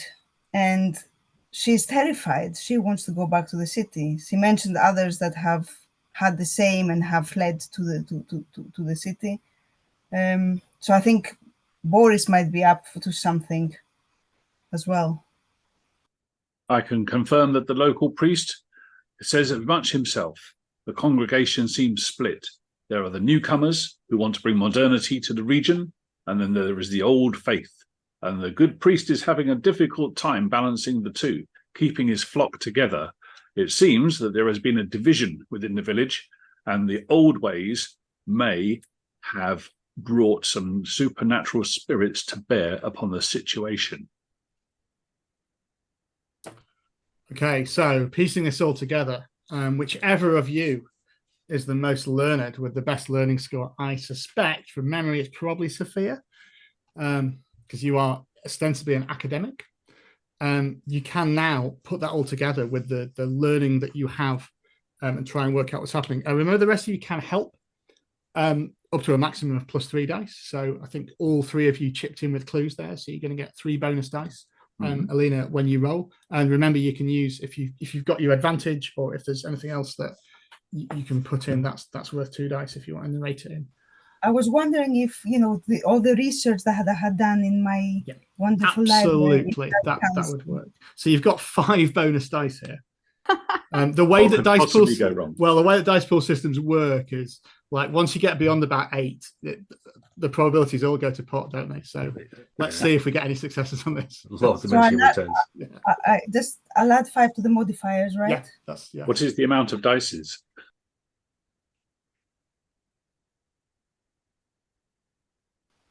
So that's 12. Just about. Once you roll 10 or more dice, suddenly you think it'd get better, but it stops working, does it? So yes. As you rack your brains, Sophia, you recall tales of a fire spirit, a Jaruk. It's a 3-headed lizard that resides in. Normally, it's a sign of a healthy, well-kept hearth, and it keeps the hearth burning and keeps the fire through the winter, as long as it never goes out. And you also know what can destroy it or deal with it. It either needs to be extinguished or carried to another hearth and set up there. With 1 success, that's all you recall. Yeah. So now you have the chance to plan how you might tackle this Vaesen. Just for again, the listeners at home. So in Vaesen, you have to do this investigation doing it, because if you go and fight a Vaesen directly, you won't destroy it permanently, or you won't deal with it permanently. They always reform after a few days and reappear. So the learning role gives you the chance to work out how to actually deal with it once and for all. So assuming you've conveyed this information to the rest of the group, you can now plan how you might tackle this. Well, there's no shortage of new oil furnaces, are there, in the village? We could He did not replace all of them, did he? He's not replaced. No, just the new houses. The old villages will have nothing to do with them. But the new forges are quite portable, so we could use one to capture this Vaesen and then maybe take it back with us, or take it out into the forest and dump it somewhere. No. What exactly did you say? We have to rehouse it? Yeah, you can take, if you take that fire and take a log from that fire and put it into another fire. Okay, extinguish the original. So if you can move the fire to somewhere else, then you can move the spirit so it will inhabit another fire. We cannot bring him to the woods. There is no stoves there. There's lots of wood, though. There's lots of flammable material. Oh, it will be just a disaster. Not sure the lumber mill will do well if you. Yeah, sorry, charcoal business. Like on one hand, I mean, finally, both parts of the village will be united in hating us for burning down their woods. I mean, give them a common thing to worry about, and they'll come together. So can I understand this? This is a normally is a peaceful lizard that keeps the hearth going. Do we know why? Like, what is it upset because of the new stove, or is it upset because of the an enmity in the village? What would? Because we don't want to take it to another place and then it causes these problems again. Maybe it cannot live in the new one. Maybe it doesn't have its little house anymore. If it used to live in the old type stoves, and he cannot inhabit the new ones.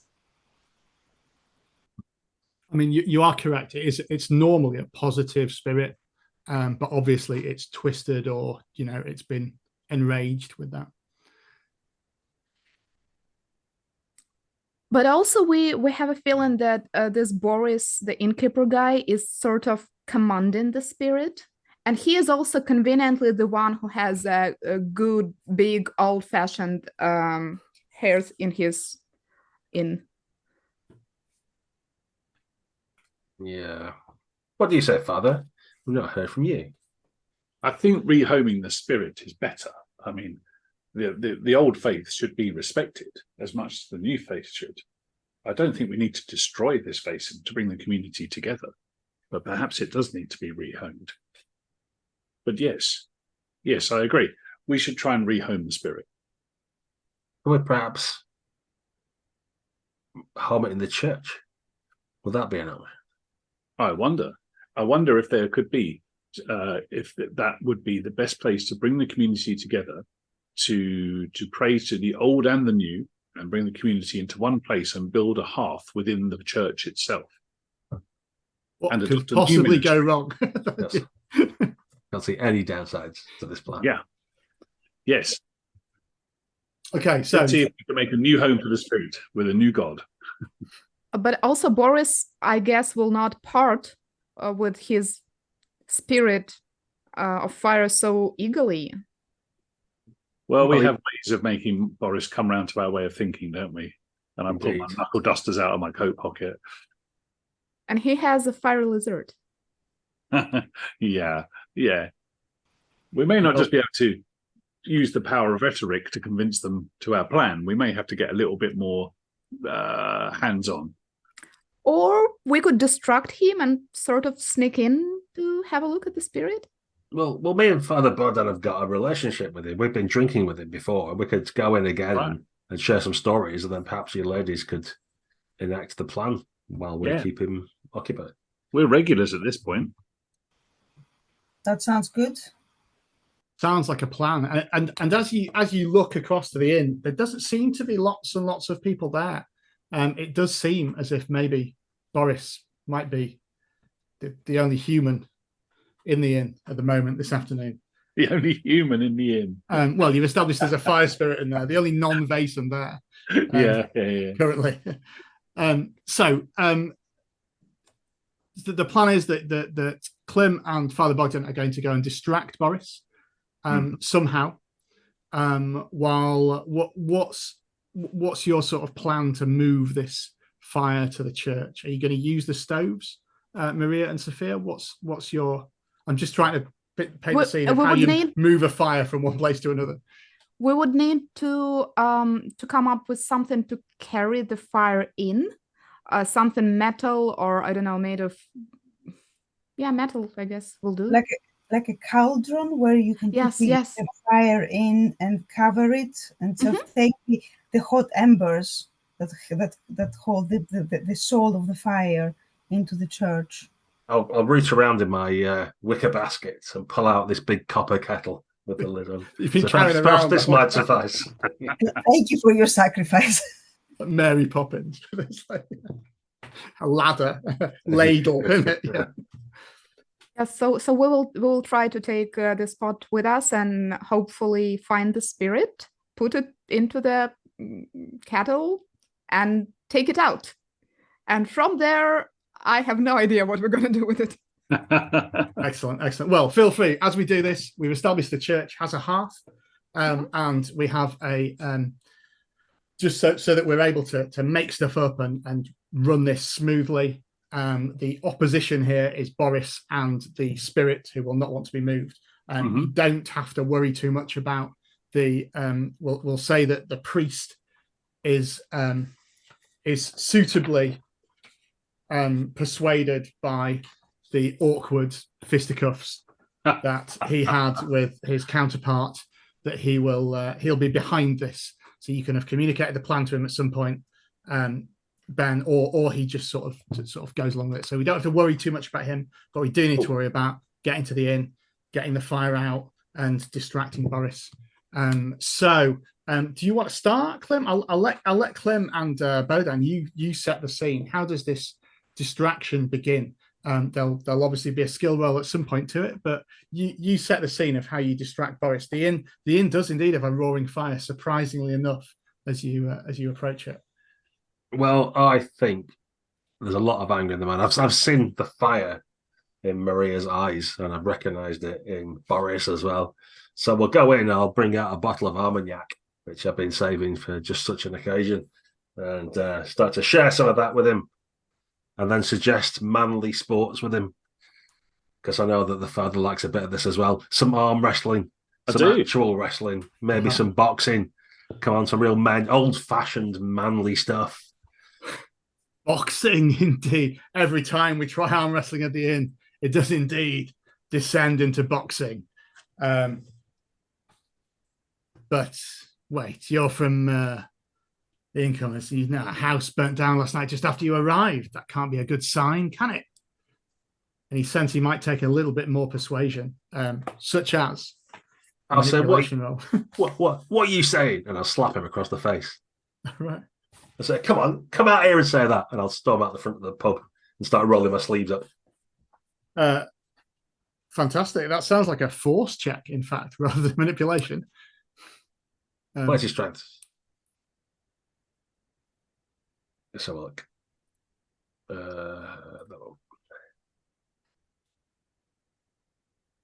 One success. Excellent. I'm assuming you're trying to do this to enrage him rather than rather than to actually hurt him at this stage, at least. Yeah. For now, it's just to get him out of the pub. He ducks away quite fast from this and comes back up at you and sort of playfully says, indeed, it's like ripping his shirt off. And you notice as he rips his shirt, he's a bear of a man. Brown and glistening with sweat from the heat inside the inn. He says, "What, both of you? I fancy my chances, as I've never hit a man of cloth before."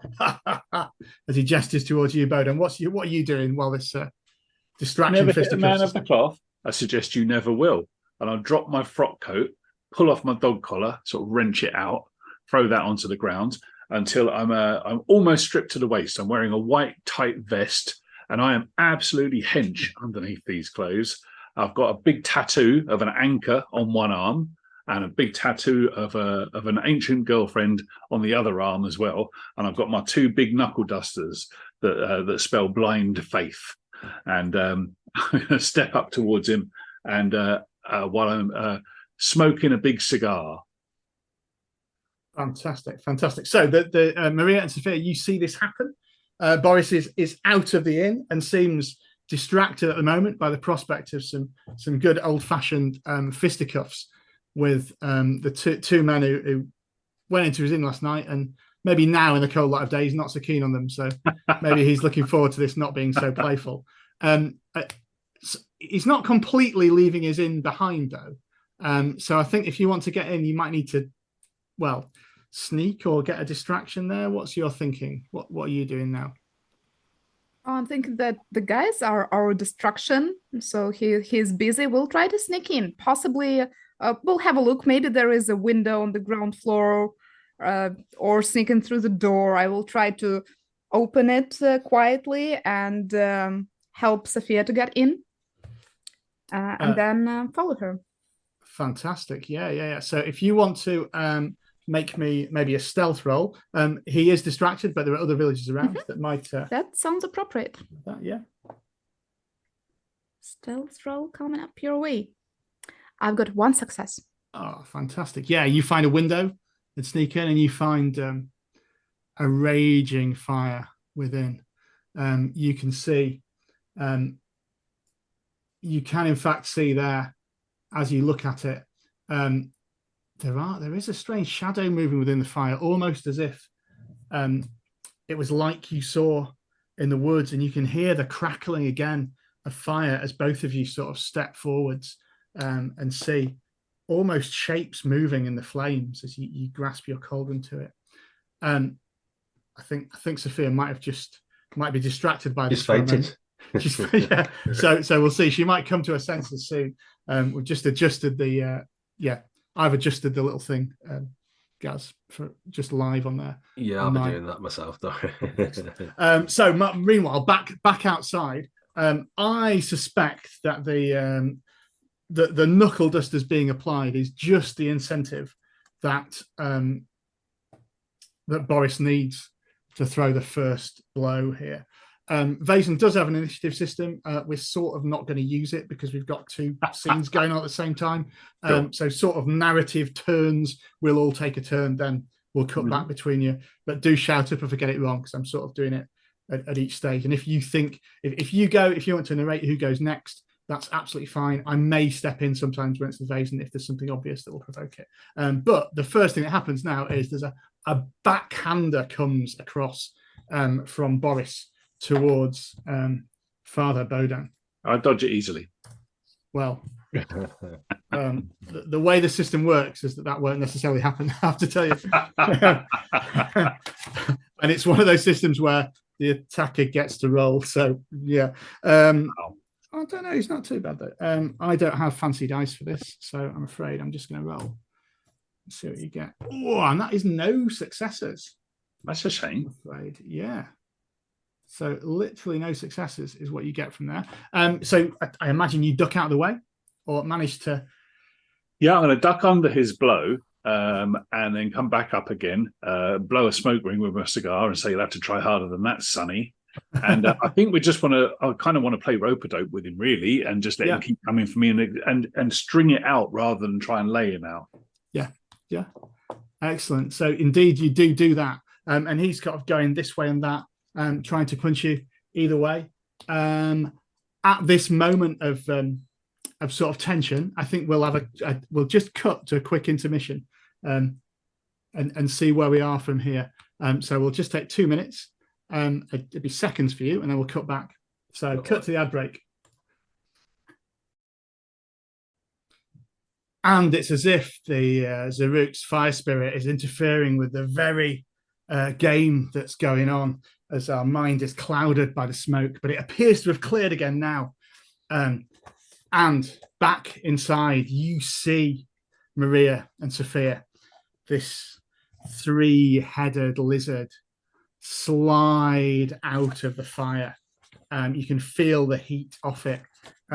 Each of its 3 heads has 5 yellow eyes around it, and a snake-like tongue comes out of it, steam emanating from it, and it tips its head to one side as if it's waiting to see what you can do and what you're wanting to do with it. I am going to tap into my top hat, which has a very handy secret compartment, and I will take out a little hand mirror, because a lady cannot travel without a mirror. And with using that, I'm going to try and have the lizard see its own reflection and try to manipulate it towards Maria and the cauldron so that she can capture it there. Excellent. Attempts to trick it. In fact, I am looking. This is certainly logic. It might be learning this. I don't know. I'm prepared to negotiate, but that sounds like the sort of tricky thing you might have read about in a book.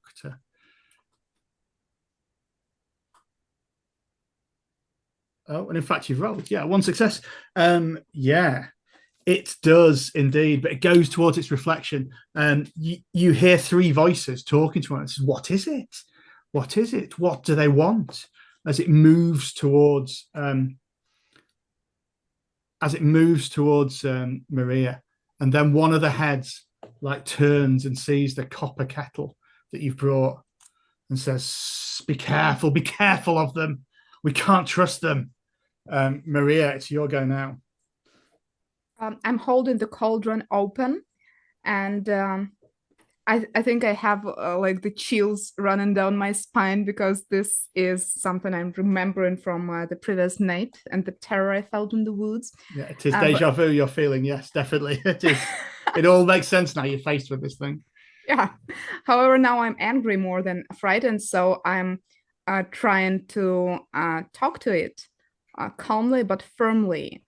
I'm saying, come join the new house, the new good big hearth, where you will be respected by all of the villages. Let us do it together. I'm loved by all the villagers now. Make me a manipulation roll as you try and trick a spirit. And all of this is counting down its sort of track, so it will trigger various reactions as you. I'm not very good, but I'll definitely try. I have 1 success on 3 days. It says, yeah, a new hearth, a new bigger hearth. It is small for us in there, isn't it? Oh, yes, it is small. It is small. And one of the heads goes into it. And then you feel, though, in the kettle, this sort of, as it starts, this one head starts to thrash around and you hear echo from it. There's no hearth in here. It's a trap. It's a trap. And it's as if the spirit, the lizard grows bigger to almost fill the room as it becomes angry, more angry and stronger. And you feel the heat from it burst out as it attacks with a flower of fire. It's going to take the roll now, which is not too bad actually.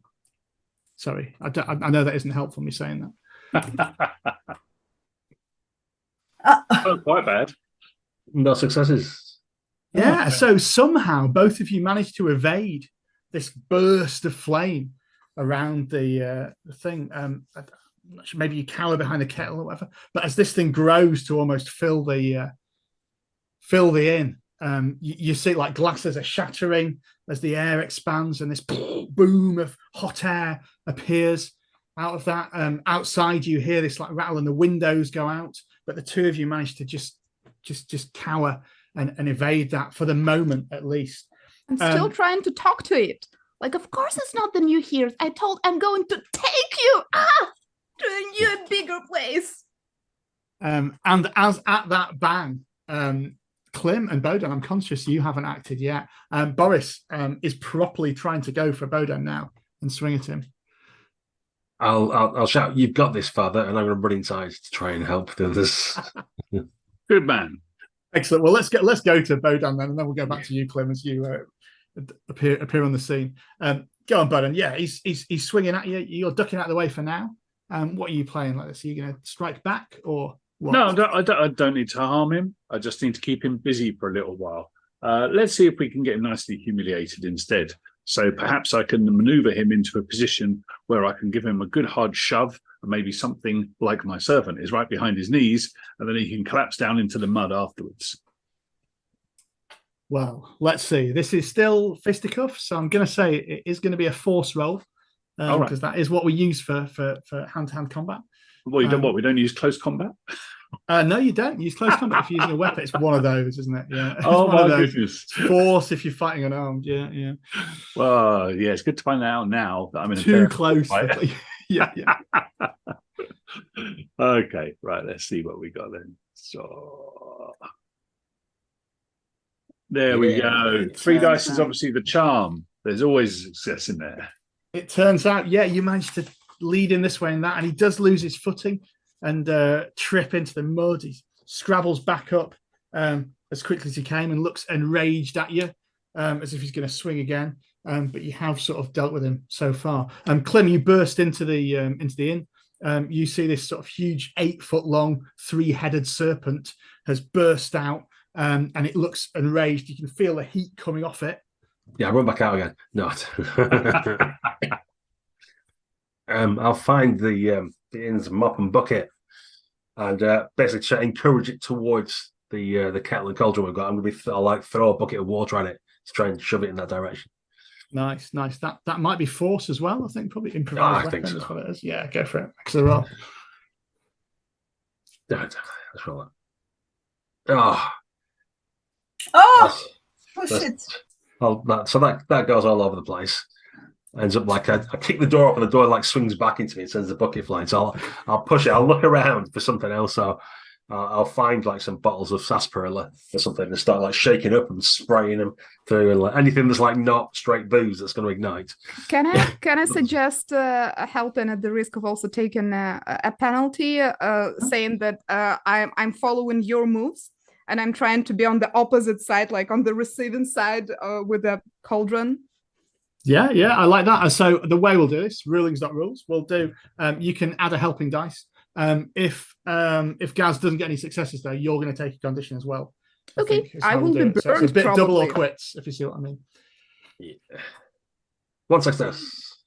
Oh, yeah, so you do. It shrinks back at that point, and you can sense it. But as it goes small, as it goes to be maybe 4 or 5 feet, it begins to thrash around even more violently and become aggressive, as it seems to be in the throes of assault here, as it's covered by this sarsaparilla and a light rattler or whatever the low alcohol equivalent is. Go on, Sophia. I'm going to play good cop to their bad cop and just say, look, I know you're scared. I know that change is difficult. I know that a new place is always scary, but you will be happy there. You will join and unite the community, and you will be worshipped. I mean, what other Zaruk could say that? That sounds inspirational. Potentially, depending on how the inspiration roll goes.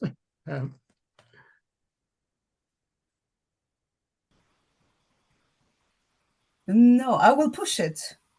Okay, yeah, as I'm already worshipped. Can you not see? Boris will be back here and he'll deal with you. You're worshipped by drunkards. These are the salt of the earth people. Yes! Yeah, there we go. Oh, sorry, I rolled the wrong. Oh, yeah. Oh, okay, I'll roll again. Oh. Sorry. Drunkards, you should have seen him last night as he gestures towards Clem. Oh, no. Oh no. He says, no, it's worship, you trick me. You try to trick me again into the pot. We'll not have it. And I'm gonna let him go now then. I think he turns towards you, Sophia, and as he thinks you're trying to trick him and tries to bite you. I've rolled so many dice without success. Maybe. Just maybe. Oh. Just maybe. Lots of success. Yeah. Would you like to take 3 damage?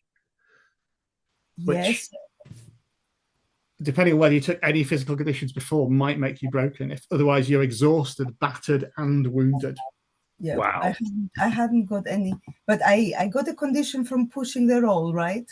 Yeah, but that'll be a mental condition because Yes, it's a mental skill. So yeah, so they don't add up. Yeah. I'm exhausted, battered, wounded, and frightened. Wow. Fire is not my thing. Yeah, you're thrown into the bottles where the bottles of sarsaparilla were, and throw there, and bits of the inn start burning around you as you feel your head spin and just sort of drag yourself to your feet. From there, it's still thrashing around really aggressively around there. Outside Bodan, Boris is heading towards where he's tripped up and goes to get his woodsman's axe to swing at you. What are you doing? You've got a chance to act before him, though. Coming at me with an axe. Yeah. That's upsetting. As I look at my brass knuckles and then look at his axe glinting in the sunlight. I feel like I may have done you a disservice. Actually, I'm just going to double check. I suspect I think brass knuckles might be close combat actually, because they are. Well, I mean, it doesn't make sense, does it? But yeah. Yeah. Well, it would have given me another dice to come up without a six. Yeah. So yeah, they are close combat, as is his axe that he's about to be using. So yeah, feel free to use close combat if you want. Just as I found out that I'm probably better in a fight with my brass knuckles, and I thought he brought an axe, so I'm not sure that's entirely fair. I'm gonna run. I'm gonna flee. He'd have to try and catch me because again, I want to string this out. This should be good. I'll start running through the chickens in the village. Excellent. That sounds like an agility test. Maybe an agility test against him. Oh, okay. An opposed one, you say? Yeah. So you have to get the most successes. On a draw, we'll say, because you've got the head start, you'll win. That seems reasonable to me. Sure. And he's got 5 dice in agility. Has he? Oh, my goodness. I'm going to get an axe in the back of the head, aren't I? Right. Let's see. Oh, it's not looking good for the home team. Yeah. At all. On the plus side, there's another priest here, so we could always recruit someone else if we need. Someone to read the last rites. Yeah. You let's make it a little bit so that you. I think possibly as you're running, the church bell sounds All right. Maybe the priest is ready, and that even in your lack of faith state, that's enough for you to just pause. And he tackles you to the ground, and as you're sort of sprayed out of the ground, he's hefting this axe above your head.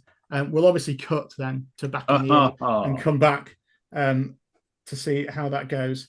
So Maria or Klim, which one of you wants to go now to try and deal with the Zaruk? Or it'll be back to Boris. So speak up if you. Fine, I'll jump in then. So I've thoughtfully brought my my basket with me, because why wouldn't I? Like, it's always there, and I remember that I've got my holy water and other things in there that drive up business. So I'm going to use that as an advantage to try and force this lizardy monster into the kettle by spraying it with holy water. And I'll remember some of the verses that Father Bodan's told me and start incanting them as best as I can remember. Those were filthy limericks. Well, Clem's none the wiser. Yeah. Lady or ladder devices, a breast of 2 different sizes, and there's the throw. Yeah. Yes, we don't need to go through the whole limerick. Let's just roll. So I get 2 bonus dice, right? For using my advantage. Yeah. That's 2 successes. fantastic. Yeah. That as the holy water lands into it, it hisses and so. And I think half of it is into the kettle now. Maria, it's on its sort of last legs. It's wounded now, and you can sense there's a look in its eyes if it realizes it might have overestimated its strength here, and it may be about to go down there. Maybe Maria, can you finally capture it and take it to the church? I will certainly try. Maria is letting the anger get the best of her finally with all of this rage going around. So she's trying to push him with the cover of the cauldron into the cauldron. Excellent. I think it's probably force. I think it's probably the sounds like the roll for that. I think to try and get it in. I think this is and it. it's got one more thing to tick off. So if this is successful, that will be it. I don't know. Let's see. No, it's not. No, it's not. I only have 2 dice. Yeah, I can still push it. Yeah, of course. Let's see. Let's see. I think I burned myself while I was doing It that. is quite hot, this copper kettle now. It's got a fire spirit in it. And there is like expect. part of it already in. Yeah. No, I'm very much burned, and I cannot hold this cauldron properly in my hands because it's so hot. Yeah, you get the lid on and it just bursts out. Yeah, and I'm muttering like, "Stay in there. We're here to help. Can't you see?" With this mad look in my eyes. So Father Bodan, the axe comes down. The axeman cometh. That is merely 2 damage. So okay. you probably managed to duck out of the way or roll away just at one time, and his axe is stuck in the ground here. I submit. Well, can I take wounded and broken? Certainly, yeah. I mean, you don't need to take. You basically take broken when you've taken the other 2. If you see. Okay. Before you filled, you take broken as the last one because that takes you out basically. So you wouldn't normally choose to do it. Okay. But yeah, he's axe in the ground. He's coming out. Back inside the inn. So Sophia or Klim will probably go to now. Maria has nearly got it into the kettle, but it's just burst out again. But you sense the moment is there. She's like howls in pain from the heat of this kettle of the cauldron, but it's nearly there. Sophia, what do you do at this point? Let's go to you. I think probably it's there. Is it coming out of the kettle? Yeah, there's one of the heads is still out there thrashing around. I am going to pull myself together and with all the strength that I have left, just smash the lid back on before it manages to get out. That sounds like force. This is not what I am meant to be doing. I did think when you sent the two close combat characters outside to fight the Ignis, but it's all good, all grist for the mill, isn't it? Yeah. Okay.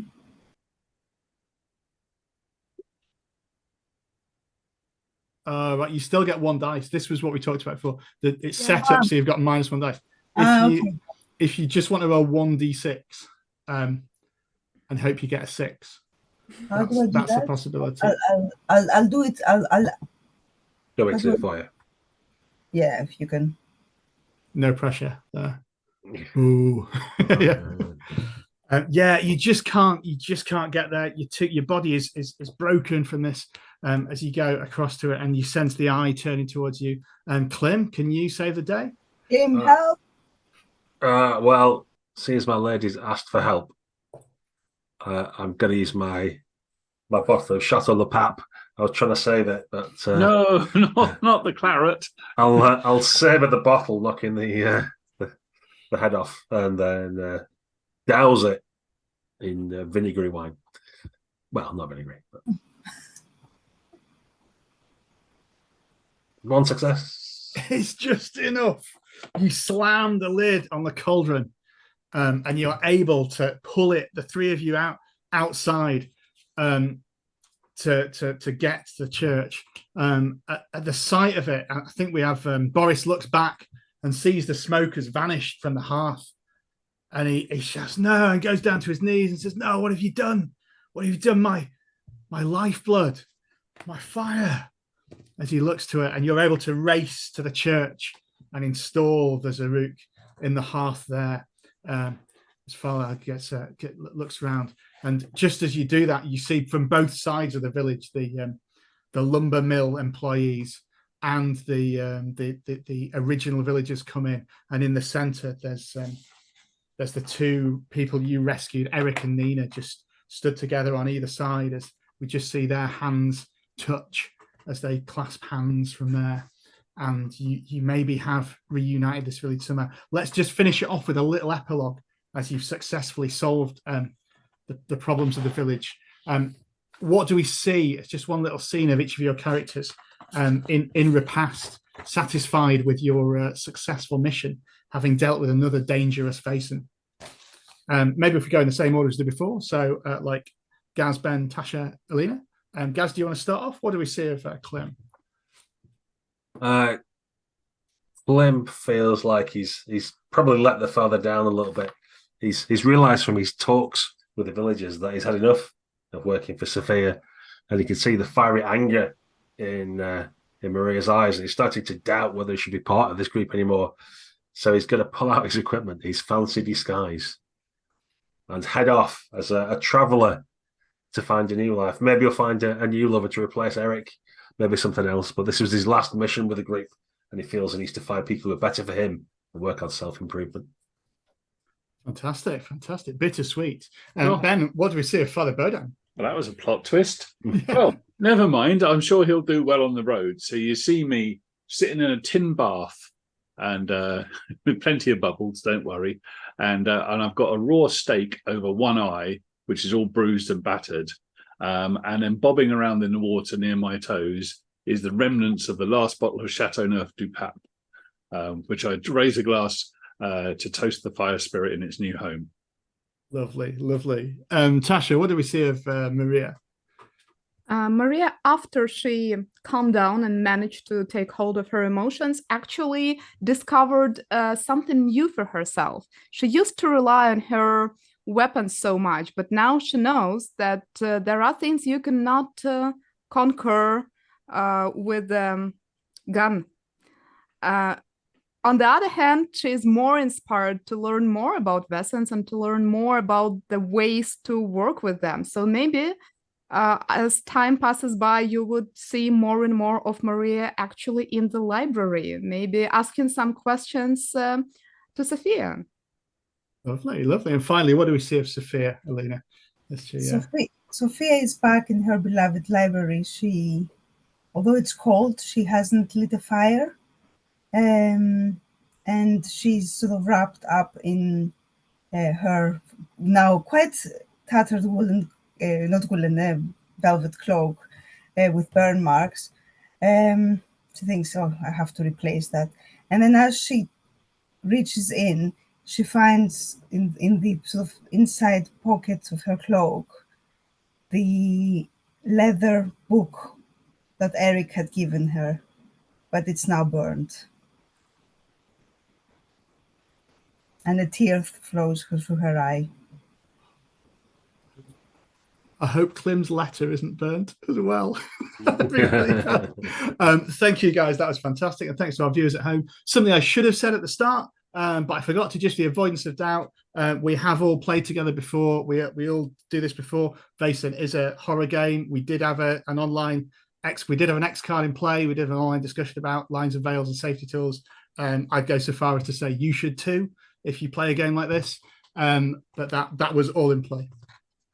Should have said it before. Do check out Vaesen, Spirits and Monsters of Mythic Ukraine. The Zaruk is in here under Z, as you'd expect. And there are loads of fantastic monsters in there that maybe we'll revisit again in a future episode on Unconventional GMs.